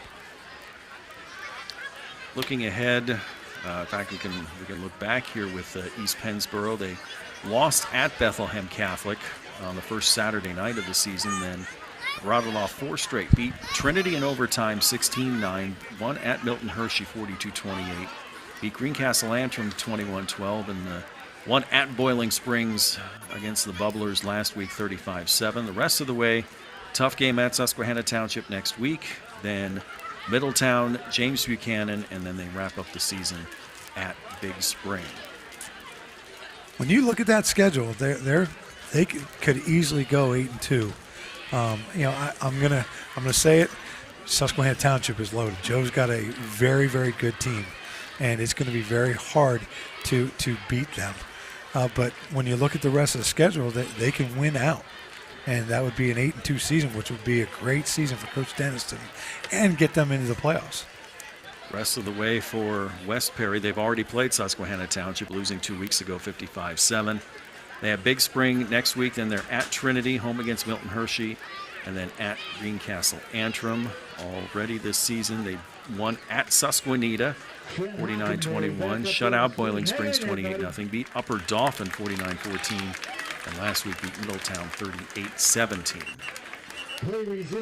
It's a little easier road for West Perry since they've already had to play Susquehanna Township, but yeah, still half the season to go here, and you never know what happens from week to week. It just baffles me that this is week 5 already. Half the season's over. Yeah, technically week 5 because the first week is referred to as week 0. So yes, this is week 5. Some of you call it week 6. However you want to call it, it's the 6th game of the year for both these teams. Right. And flag again. Who moved, who did what? False start is the call against the Panthers. Count about the 9th penalty tonight on East Pennsboro. And again, I think they're just not getting set. And again, that's on the quarterback. He's got to make sure that he's in control and gets everybody set before he can send another guy in motion. They want to do all the shifting, and that's great. I mean, it causes a defense to have to shift with them, gets them sometimes out of balance, but the quarterback has got to control the tempo, and he's going too fast right now. At what point do you go Cedar Cliff and just say, all right, run between the tackles? Well, that's not what East Pennsboro does. Right. They're not going to stop doing what they do. They just got to get him to calm down and make sure that everybody's set so that we can – I mean, they've had some unbelievable plays that have been called back because of penalties. So they do send Ingram in motion. Bartlett back to throw. Wants a receiver incomplete, was looking for Rivera. Again, you roll them left, and for right-hand quarterbacks, you've got to get your shoulders turned. And he couldn't get his shoulders turned downfield. So I think this is one of those possessions for East Pennsboro where you just say, all right, it's over with, let's punt, let's reset, and we get the ball back again next time. Let's do things the right way now. So from the 49-yard line, back to punt. Good punt. No fair catch this time. Oh, they did call fair catch. They missed it. So to the 16-yard line, 34-yard punt, no return. And West Perry will try and make a move finally into East Pennsboro territory. They just had some really tough sledding here in the second half. This East Pennsboro defense has just played very good football tonight. Yeah, they're very active, and they get after it. And they model their defensive coordinator. I've known him for a long time, and he's a go-getter, and he wants to send people, and he wants to pressure you. Change in quarterback is Mason Page, the freshman who's been playing wide receiver tonight. He is now in at quarterback, and a flag on the play. They put Jukba in back and in a skill position. So I think they just made that change just to try and get some rhythm going in the offense here. Face mask. So 5 yards to the favor of West Perry. That's the 10th penalty on the night tonight for East Pennsboro, so they're going to mark it up to the 25-yard line. Remains first down. And close to a first down.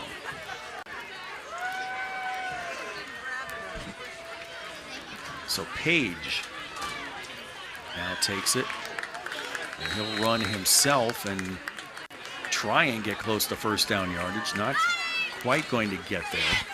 It'll be second down. They showed a power I set, and they ran option out of it. And they just strung it out. Nowhere for him to go. So Page now with the 3-page wristband on his left arm, full of the entire. Well, knowing Coach Bowden, he's not putting a kid in there that's not ready to play. They've got to look for a spark, and right now they need it, and so they put him in. So Jutba moves to fullback, and they give it to him, and I think he's got the first down. They say stop the clock, move the chains. He's got the first down. So change in personnel, aided a little bit by the penalty there, is going to help West Perry get a first down here and keep the ball moving. And keeps the clock running. Keeps it away from East Pennsboro's offense. And, you know, with their skilled kids, they could score in a blink of an eye. So that's what West Perry wants to do. They want to grind it out. So they go with the full house backfield. 34 is Christian Lockman. You've got Jutba back there. You've also got Yoder. Yoder now with plenty of blockers in front of him, and he's got good yardage up to the 45-yard line. If it weren't for Rivera, he would have been gone. You don't see this often in high school anymore, but the power I set. They went double flanker, power I, and they said, listen, we're going to come right at you. Can you stop us? And that was a great run by Yoder. 2 blockers in front of him. He sees the lane. And if it's not for E.J. Rivera getting a good tackle on him, he had 50 yards of green in front of him. Yeah, he could have been to the house, that's for sure. From the 46, first down. Yoder to the left side. Colton Keys takes him down right at the line of scrimmage. Much better defensively there. They just tried to wall it off, and they weren't going to get upfield, and they had no place to go. So inside worked 2 plays before. Outside did not work that time. So we'll see which way West Perry decides to go here, as this, if they run it, could be the final play of the third quarter. From the 47, he lost a yard. Drew Brandt here lines up to the left side. Page wants to go to Brandt, and it's an interception. Was he inbounds? That's the question that they're asking each other. And looking by the reaction of East Pennsboro, no. Yep, out of bounds. He made a great play on the ball, though. Nearly intercepting the ball. So Nasir Ingram thought he had an interception. That'll make it third and long. Page with the throw, and we'll see if he got the feet in. And no, it looked like he was out the whole time. Now I'm just looking at it from a coach's perspective. 10 seemed to be way more comfortable throwing the football than 11 did, because that's what he's probably played all of his life, or for a good number of years. Page, the option, he's going to take it himself. Close to first down yardage. He needs maybe about 3 more. And is this 4-down territory for West Perry? We will find out when the fourth quarter begins. So a good 8-yard run by Mason Page, and that'll bring up 4th and 3 when we return. East Pennsboro 20, West Perry 7. It's High School Sports Live on Penn Live and the Pennsylvania Cable Network. Discover the power of local expertise with global reach at Landmark Commercial Realty. Serving South Central Pennsylvania for over 3 decades, we are proud members of TCN Worldwide, connecting you to over 200 markets globally. Whether you're looking for retail, industrial, office, or investment properties, our team provides sound, honest advice tailored to your needs. Trust Landmark Commercial Realty to navigate the complexities of commercial real estate with confidence. Visit landmarkcr.com and leverage our global expertise for your local success. Tucked away on 34 private acres in York County, historic Shady Lane is the perfect outdoor wedding experience, providing historic cobblestone backdrops, forests, gardens, and a gorgeous glass greenhouse. Your wedding day will be easy and as stress-free as possible with our suites to get ready on site. Multiple ceremony options, a separate cocktail hour area, a tented reception space, and more. A wedding coordinator is included in your package to make your experience effortless. You can inquire at historicsshadylane.com for more information.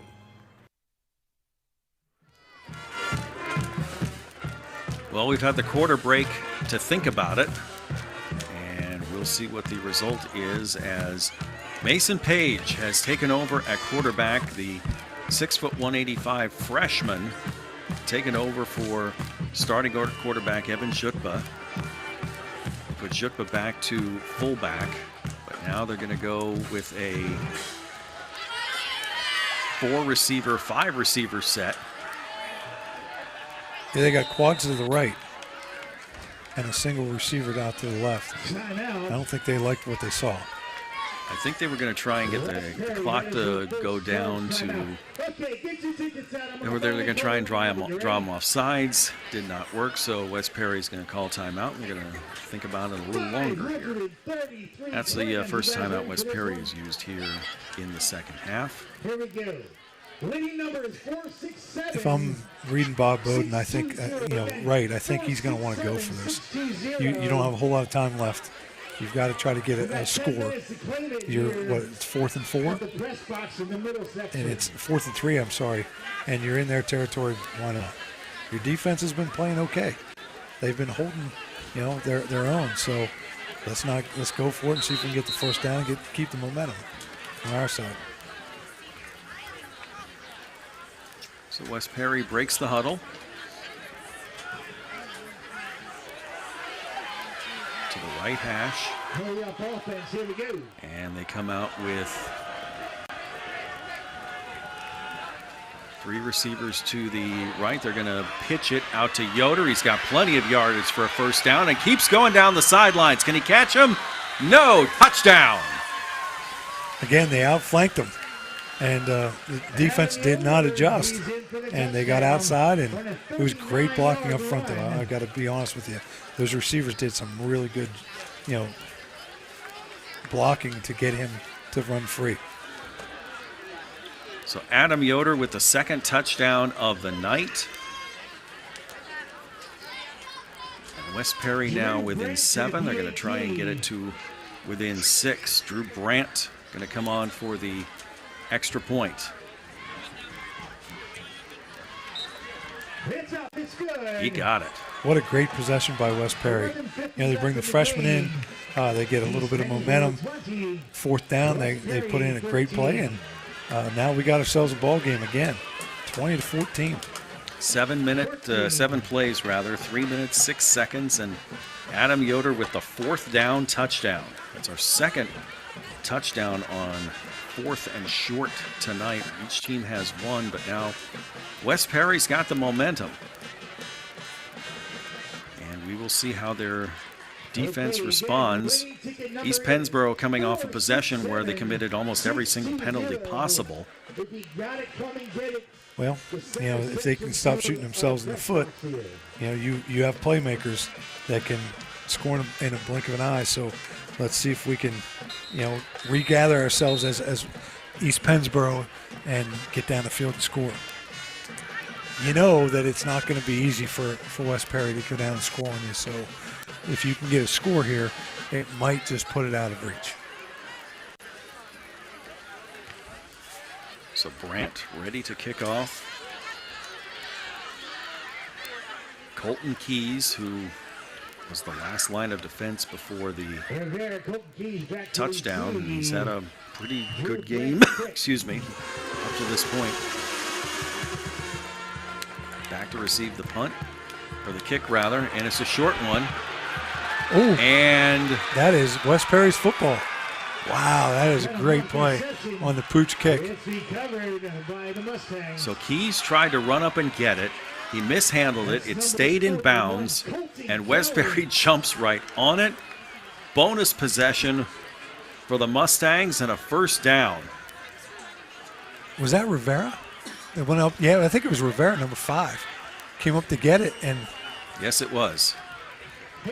My apologies. Wow, Keys was on the sideline over there.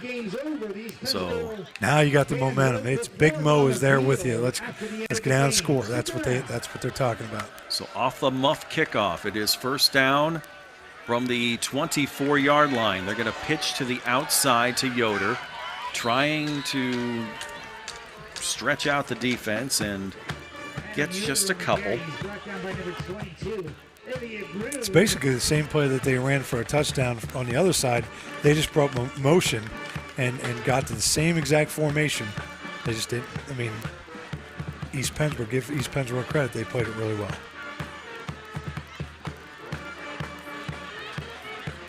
So anything to the right side lately hasn't worked for West Perry. Up the middle and to the left, it has so far. We'll see what the blocking is. Yeah, did they find something? That's something we've got to look at. Did they find something on that left side? Same formation that they had the touchdown in. We'll see what happens here as Page puts Shutba in motion. 3 to the left side. Now they're going to do a counter.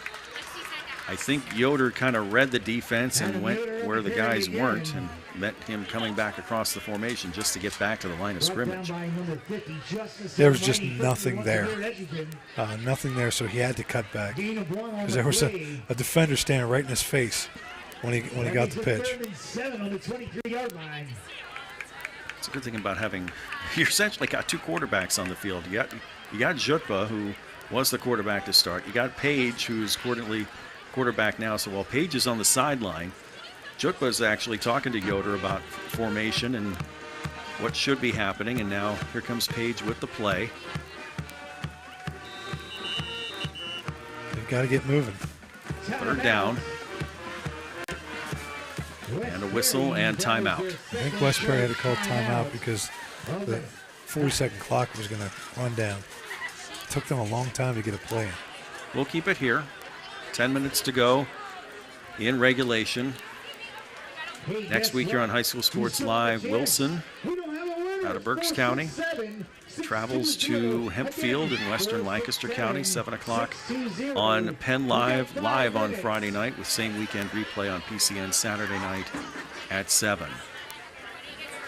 Bulldogs and the Knights here on PCN and PennLive on High School Sports Live. 2 years ago. 6A battle. 2 years ago we had that game, and I think the 2 teams combined for about 75 passes, and it took, let's see, I want to say it was about 9:50 when the game was done. My hand got sore keeping stats that night, trying to stay abreast of what all was going on, and they were just, there were twice as many passes than runs in that game. That's the way both offenses played. And that's unusual for Wilson. They like to run a rock. 3rd and 7. Page. Now he wants to throw. Looking end zone. Ooh, he had him. Incomplete. He had him. He dropped it. Hockenberry was double covered, but he had it dropped into his bread basket. Incomplete. Good pass by Page. And decision time now for West Perry. It's 4th and 7. Just a little play action that got East Pennsboro caught up in it, and he got behind him. And it was a good ball. It was right there. The timing was good defensively by 22 Elliott Brun. He didn't get there too early. Got there right as the ball was right into his bread basket, and that might have affected Hockenberry's ability to catch it. And it's 4th down.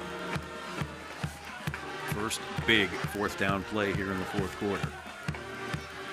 With 10 minutes to go. Are they going to come after the freshman? Wants to throw. Running out of time. And brought down. And again, on defense is Henry Ridgely, the right defensive end. They had enough pressure with their front 4 to get on him, and again, they just dropped into coverage, and there was nothing there for him to throw it to. Now he's going to turn around and play defense. When you got a freshman like this, that is pretty special. Because you know you're probably going to have him for 4 years.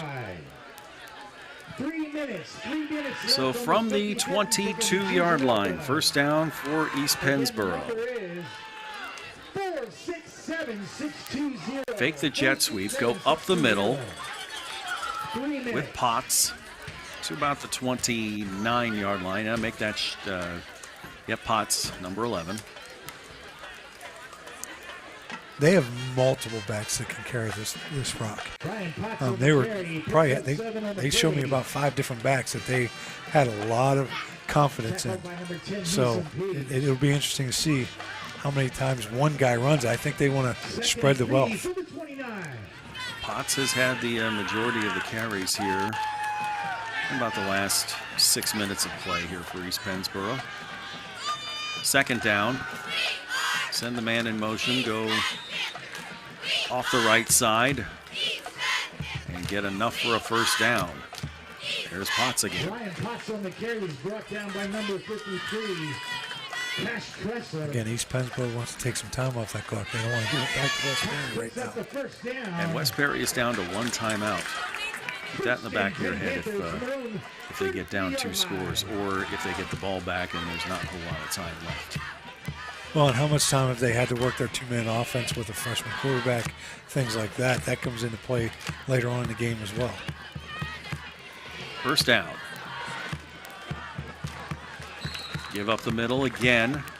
Potts lowers his shoulder to the 40. Again, the West Perry linebackers have got to get their eyes out of the backfield. Stop looking at the eye candy, because they're looking in the backfield and they're flowing, and they're giving it to the backside. It's just a dive. A lot of people first took notice of West Perry about 25 years ago. Running back named Lucis Smith was running all over the place. Yep, and I was coaching at the time. I know all about it. Given the outside, Colton Keys taking it to the right side and getting good yardage. And out of bounds and enough. Keys puts his first here up the right side. Just deep inside Mustang territory. Keys has just been swallowing up a whole lot of yardage tonight. He gets another good gain to the outside for a first down. 6'2", 185, can run. He runs like a deer. Yeah, you got a special kid there. That's for sure. Takes it into West Perry territory to the 36-yard line.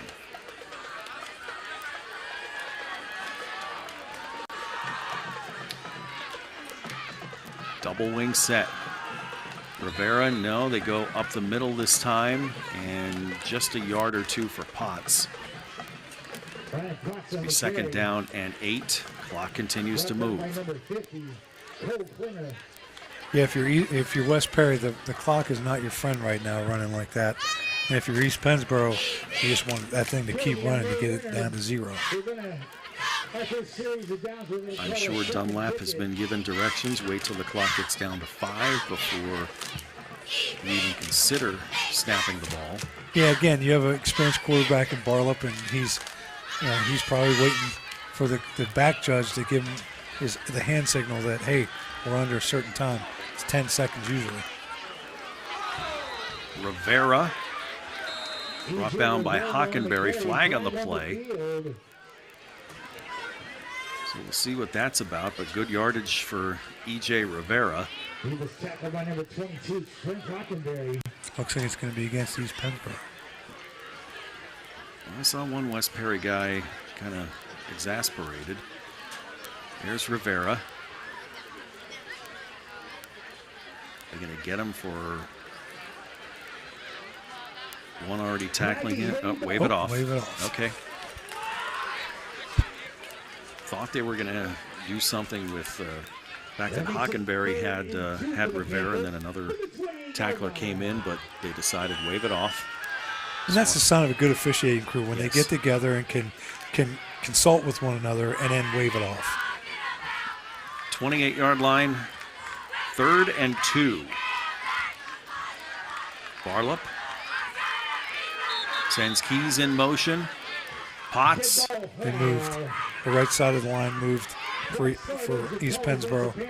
They were too fast. So another one of those errors that has just been building up for East Pennsboro, who's in double digits with penalties tonight. So make it 3rd and 7.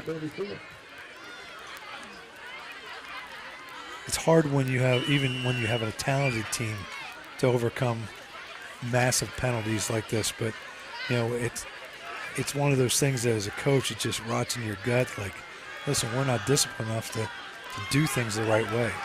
You got to try to fix it. To the outside, has enough for a first down. That's twice on this drive. He's gone to the right side and gotten enough for a first down and kept the drive going for East Pennsboro. Just simple jet sweep, and they outflanked him. And this kid can run, so great stock blocking by number 9, Elijah Shank.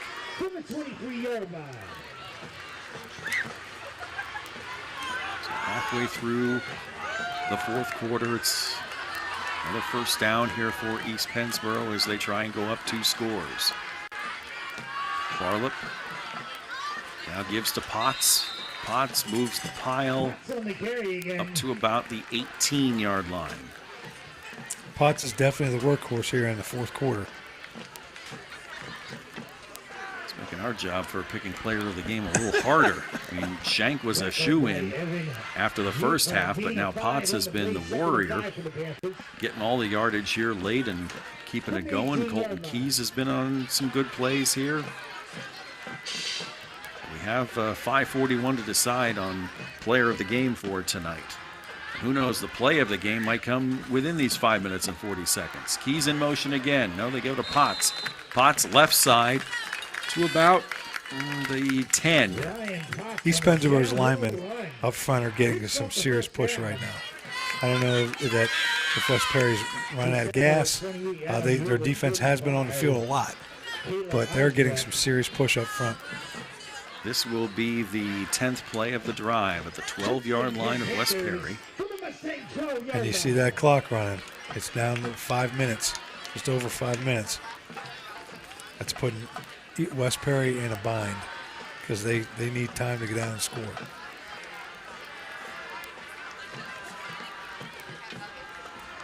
Out of the double wing set, Barlip gives to Potts.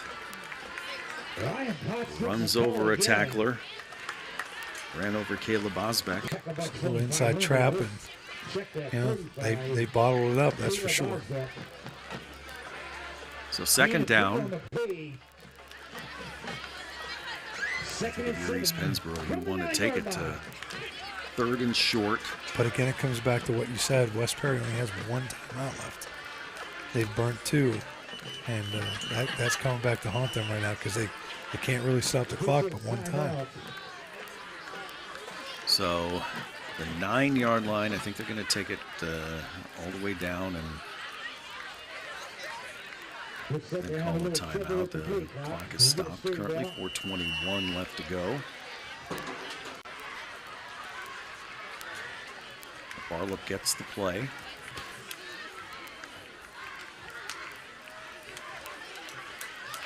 There's Ingram, number 6, coming here to the near side. They keep Potts in the backfield. Keys and Shank. They go with Shank this time up the middle. Yeah, they're not in a hurry to get out of the huddle, get up the line of scrimmage. And if you notice, they're even taking their time with their motions. They want to try to get as much time off this clock as possible, and they are. And you've got 3:40 left. 3rd and 4 from the 6-yard line.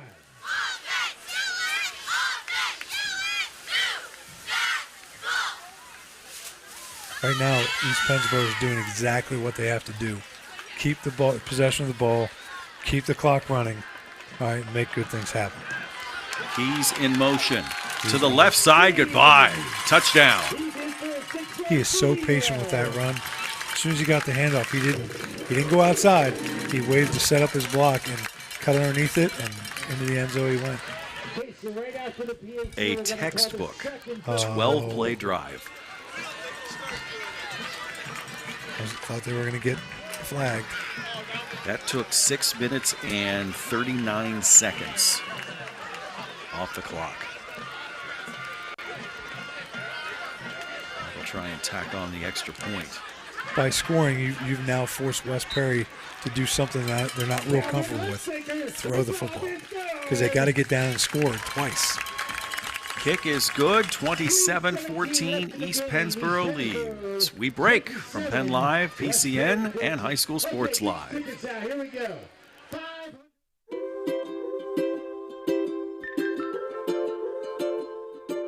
All across Pennsylvania, families are living their lives in their own homes. Not long ago, none of these families believed it possible. And then they discovered there was someone who could help. What was once only a dream is now a reality. Welcome home.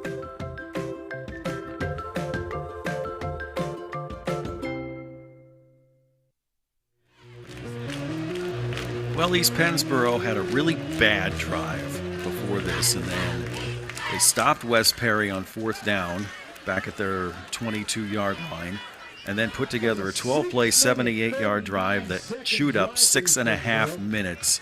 That's darn good football.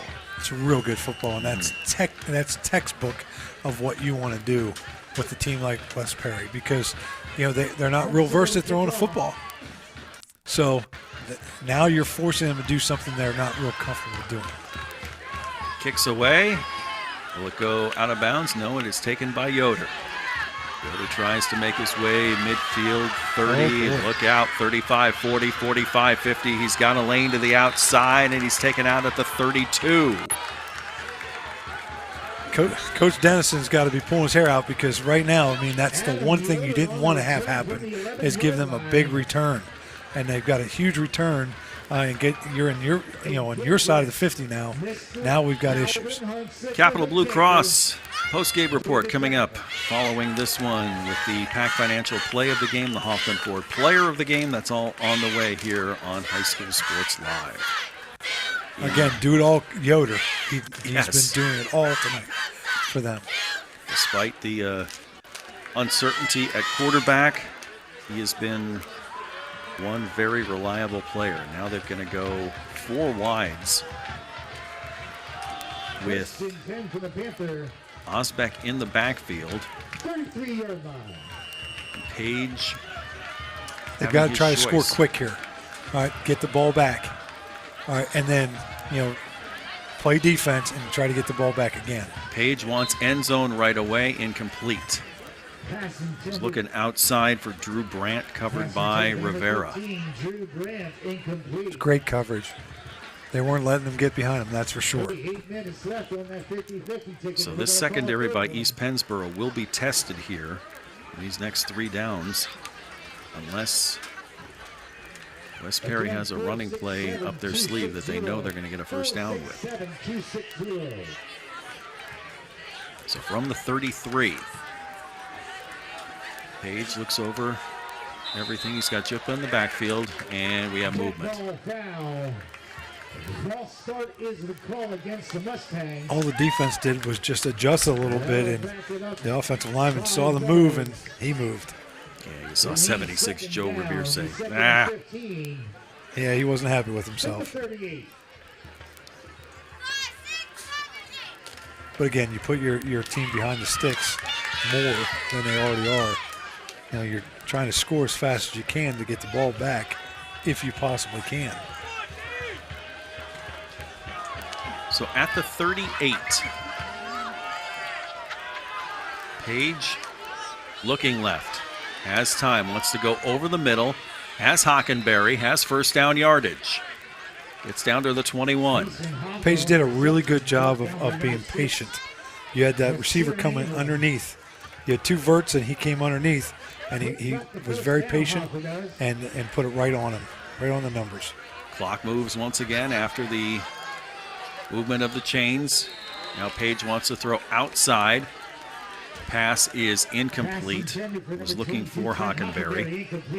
That was a Mason Hoffer who made the catch previously, 23. Hockenberry is 22. Again, I think Coach Bowden found something here in the second half with Page. He threw a very nice ball there. He's different. and you could tell he's very comfortable in the pocket, delivering the football, making a good read. So second down at the 21. Brant comes near side. Yoder and Hoffer go far side. They're looking Hoffer's way. He's got it to Trent Hockenberry for the touchdown. I think the freshman's growing up right before Coach Bowden's eyes. Yes. That was a great ball, great delivery, great read, and it was a great catch by Trent Hockenberry. So West Perry brings it back within 7 with 2:35 to go. Only used 30 seconds off the clock that time. It was all set up by the long kickoff return by Yoder. And 3 plays, 2 of them completions.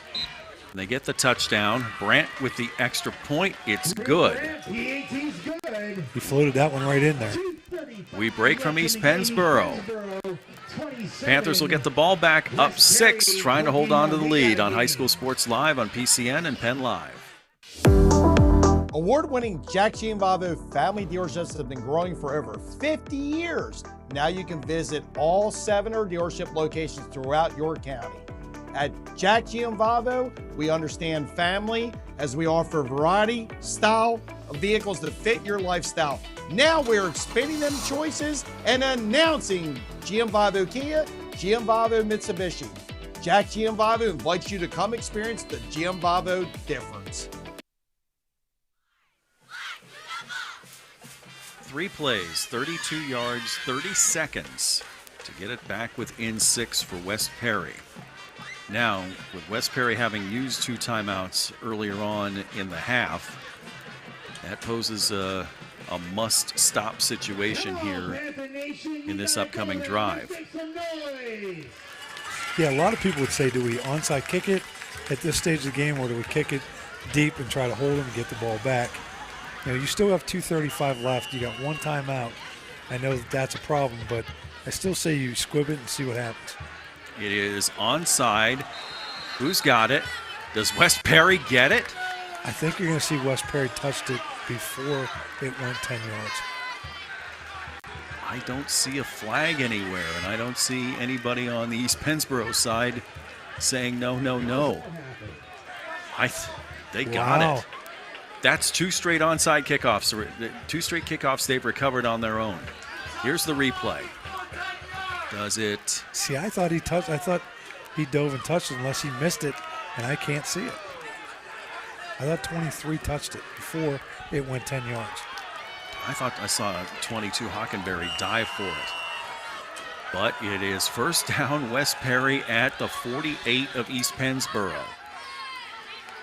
The fake, and up the middle goes Page. A good job bringing it back and then going forward for 3 yards. Now, the whole... As a freshman, that is a very mature decision that he just made. He saw the defensive back jump it, or the linebacker jump it, and did not let it leave his hands. 1 yard on the gain. Page looking to throw. Throwing outside. Has a man. It's Hockenberry. He slides out of bounds. First down. Again, threw a great ball. Put it right on him right away. I think that he's found his quarterback for sure. So first down at the 35-yard line. Stepped up, found his man, got it outside, and good job of Hockenberry realizing, all right, I've got 2 guys around me. I got to stop this clock. Just get the first down. So we're up to the 34-yard line. That was a gain of 12. Back to a 4-receiver set. 3 to the near side. Yep. Good for the lone blocking back. Back to throw.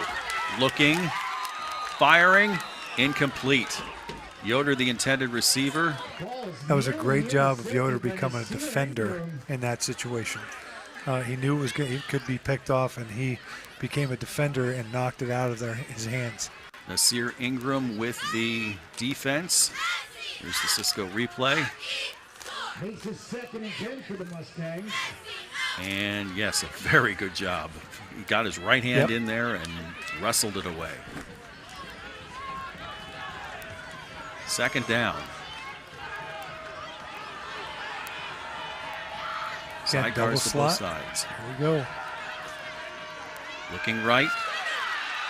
Goes short. Has a man. Complete. 1st down. Mason Hoffer. Mason Hoffer. It's just a slant out, and they let the slant, run wide open. You got to be able to cover that by your backers. There's no run threat. I mean, he's dropping straight back, but there's the slant. You're right, Coach. No panic in his eyes. None. He's just, it's like he's got ice water in his veins. To the 14, Page looks things over. 1st down. And they are going to run with Shutba. He's got a hole. He's got a touchdown. Oh! Wow. We are tied. West Perry just did what we didn't think they could do, and they did it with a freshman quarterback. East Pennsboro has not had the ball since 3:05 to go. And in that 1 minute and 44 seconds, West Perry has scored 2 touchdowns. Now the all-important extra point. Drew Brandt. Flag. Let's see. I think East Pennsboro might have 12 kids on the field. They do.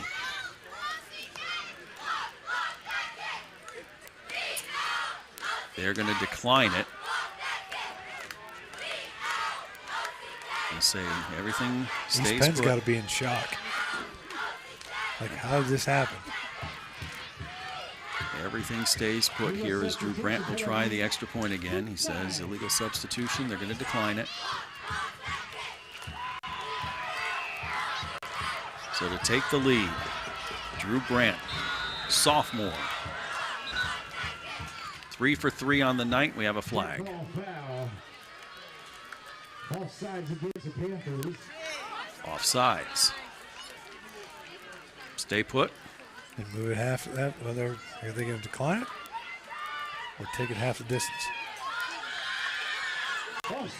Stay put. So 3 for 3 on the night is Brandt. This is his 3rd time trying this extra point.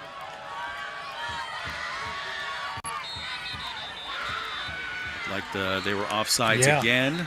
And I listen, I think they're doing it on purpose because they're not taking it half the distance. And is it putting the kicker in a bind now? I mean, that's 3 snaps by the short snapper. You got to get it perfect. It's got to be really good. And now this is going to be the 4th time. They're just jumping the snap. Now they're going to move it closer. They're finally going to say, all right, let's move it up a little bit. So this is more like an 18-yard extra point rather than a 20-yard extra point. So they made the move this time. Let's see if it makes a difference. Kick is up. It's good. I think East Pennsboro was offsides again. You declined that. Dead ball now.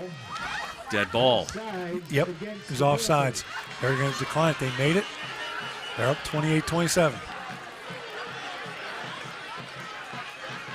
Now, I saw the official say dead ball, so my question is, A, did the kick even take place?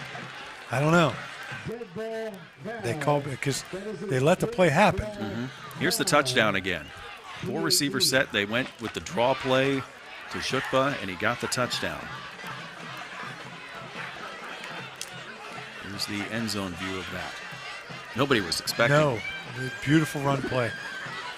Open up, wide open, and he walked in. And the kick is good.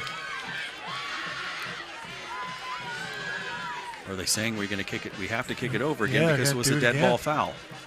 I mean, if you keep going half the distance, you got about a foot, maybe a foot to go. Unsportsmanlike conduct against East Pennsboro. Is that for having so many penalties in a row?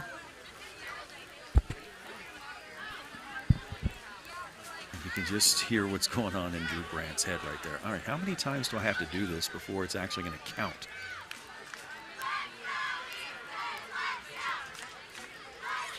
Yeah, I mean, this will be the 5th time they lined up to kick it. This is the longest extra point ever in high school football. We've tried 4 times already. We've had offsides. I remember the game back in the 80s in Grambling, like a game-winning field goal attempt, and kept being offsides. And I think finally, after about the 5th or 6th time, they finally got it correct, and now they have the correct football in from West Perry. So got to make sure everything's right here. And kickers are really, they're really particular about what ball they're kicking. Oh, especially a sophomore. Okay, here we go again. I think we are ready here. All right. The 5th time a charm here for West Perry. Yes, it is. Yes, 28-27. West Perry goes up. All right, after all that, we need a break. Let's take a break here on High School Sports Live on Penn Live and PCN.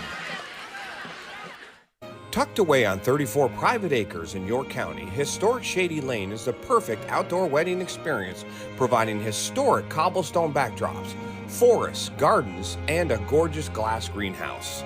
Your wedding day will be easy and as stress-free as possible with our suites to get ready on site. Multiple ceremony options, a separate cocktail hour area, a tented reception space, and more. A wedding coordinator is included in your package to make your experience effortless. You can inquire at historicshadylane.com for more information. 28-27. We didn't think we would say those words with 3 minutes to go, but now 1:21 to go. 2 straight possessions for West Perry. They scored the touchdowns, and holy moly, Coach, special teams. Yeah. Wow. Yeah, it's come down to special teams, and now you have a freshman quarterback that leads you back to, going up. Can East Pennsboro regroup and go down and score? They've got 3 timeouts. They got 1:18 left. Listen, every week, every offense works on a 2-minute drill, and this is the time you put it into play. So the kickoff taken by Colton Keys, and a good job by Brandt to squib it down to Keys, and by the time he took it, 3 white jerseys were all around him, so 74 yards away. And again, they only need to get down in field goal range. If you've got a decent field goal kicker, let's get it down, give him a chance to win the game for you. East Pennsboro has committed double-digit penalties tonight. They need to reel that in quickly. A run to the outside. It's a great job by West Perry coming up, making the tackle inbounds to keep the clock running. Don't let them get out of bounds or make them use a timeout. Shank took it to the outside, and a timeout. We'll keep it here. We hope next week Wilson at Hempfield is just as exciting as tonight. We'll have that for you next Friday night, live on Penn Live, and then same weekend replay on the Pennsylvania Cable Network. Hey, PCN, our country is turning 250, and PCNselect.com is your home for the celebration. Go to the 250th page and check out the interactive map of Pennsylvania. Watch free programs about the history and culture of every county in the state. Learn about the state capitol, the Antique Auto Club of America, and more. Go to PCNselect.com today. I got to say this. Coach Bowden, all right, deserves a lot of credit. To make that change, to go to a freshman quarterback and have confidence in him in the second half was vital to the success of this half for his team. Halfway through the third quarter, they went to Page, and it's paid off. Deep shot, and intercepted. Intercepted on the far side by Mason Hoffer. He takes the knee with 1:02 to go. And again, did you see what Mason Hoff did? That is just textbook coaching. He stayed in bounds. All right, he went down, kept the clock running. He could have ran out of bounds. He could have tried to return it. But no, he did the right thing. All right, just get the ball, keep it in bounds, keep the clock running, and now let's run this thing out. So East Pennsboro has 2 timeouts left. West Perry has to get 1 first down, and this game could be over, and West Perry could be heading back to Elliotsburg with a 5-1 record. And right now, East Pennsboro is in total shock because they had the game in control with 3 minutes to go, and before they blinked, it's out of their control right now. So 10 is Page, and he has taken a knee. Yeah, he's going to force them to take their timeouts. Clock continues to run. Yeah, I'm not sure. Coach Dennison's probably going to let it go and then call timeout after second down. But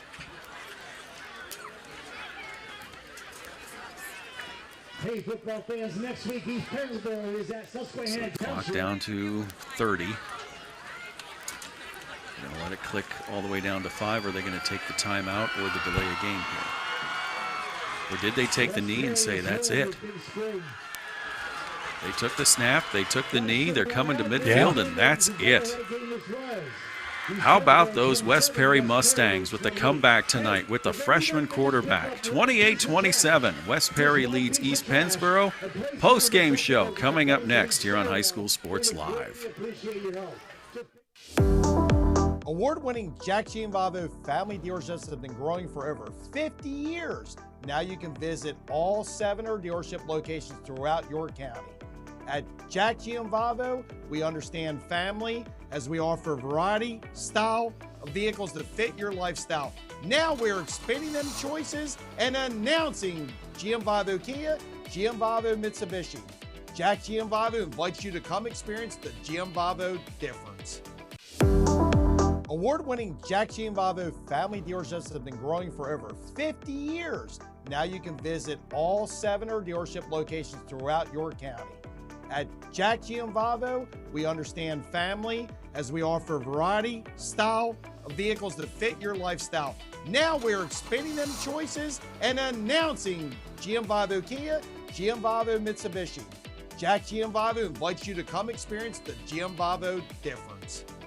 Everybody knows Hoffman has it. Did you know Hoffman has even more?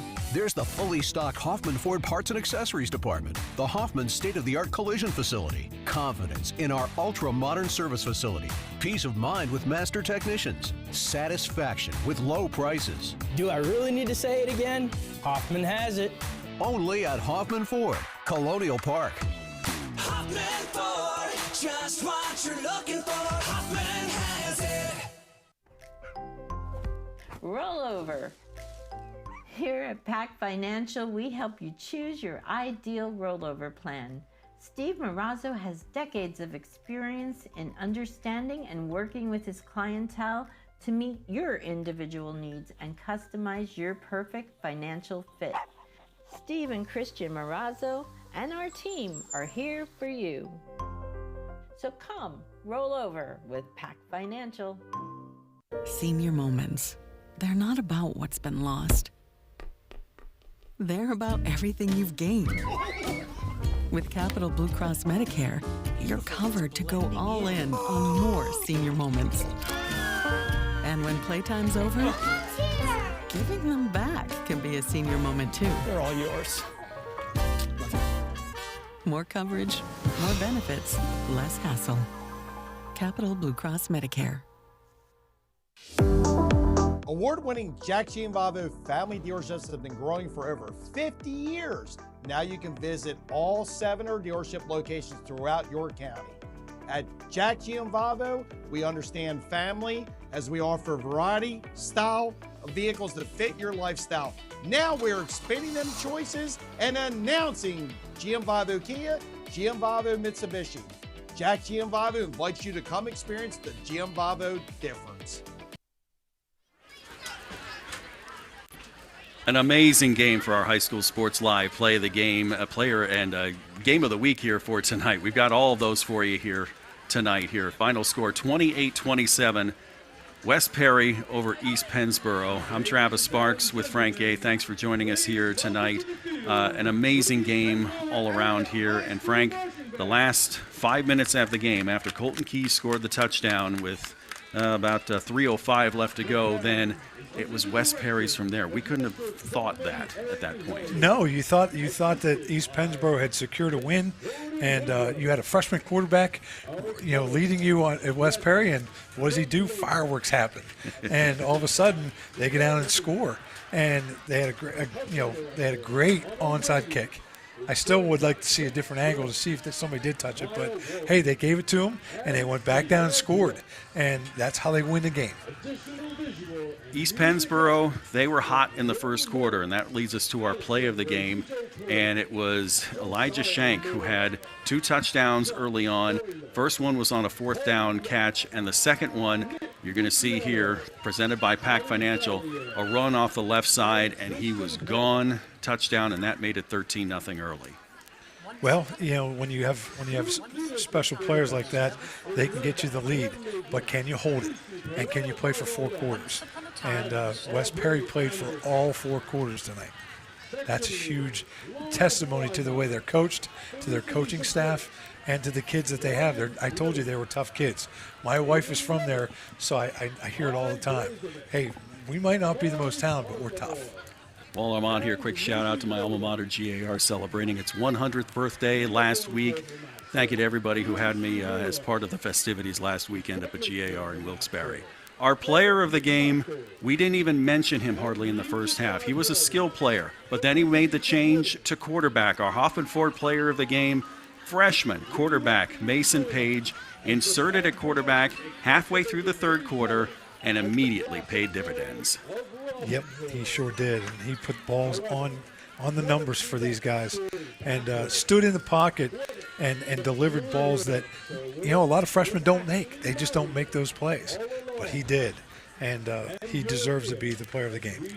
Trent Hockenberry, Mason Hoffer making great catches to help Page along the way. And then, of all things, a draw play to the starting quarterback, Evan Jutba, to make the winning touchdown. And after about 5 attempts with the penalties, the extra point, it was good by Drew Brandt, 28-27. And then the game-saving interception by Mason Hoffer, 28-27, the final. Congratulations, West Perry. Tough luck with East Pennsboro. Good luck to the rest of the way for both those teams, as next week we head out to Hempfield, to Lancaster County. It's a Lancaster-Lebanon Berks matchup with Wilson and Hempfield in 6A. And we'll have it for you live next Friday night. Frank Gay and I will join you here on Penn Live, and then same weekend replay on Pennsylvania Cable Network. Great working with you, Coach. Thank you. Thank you. Appreciate it. For everybody at Invica, and also Charlie Fortney, who helped out in the early part of the game, I'm Travis Sparks for Frank Gay. Thank you so much for joining us tonight. For producer Kaylee Edwards and also Chad Edwards, we appreciate you joining us here on Penn Live and Pennsylvania Cable Network. Have a great weekend, everyone. Thank you.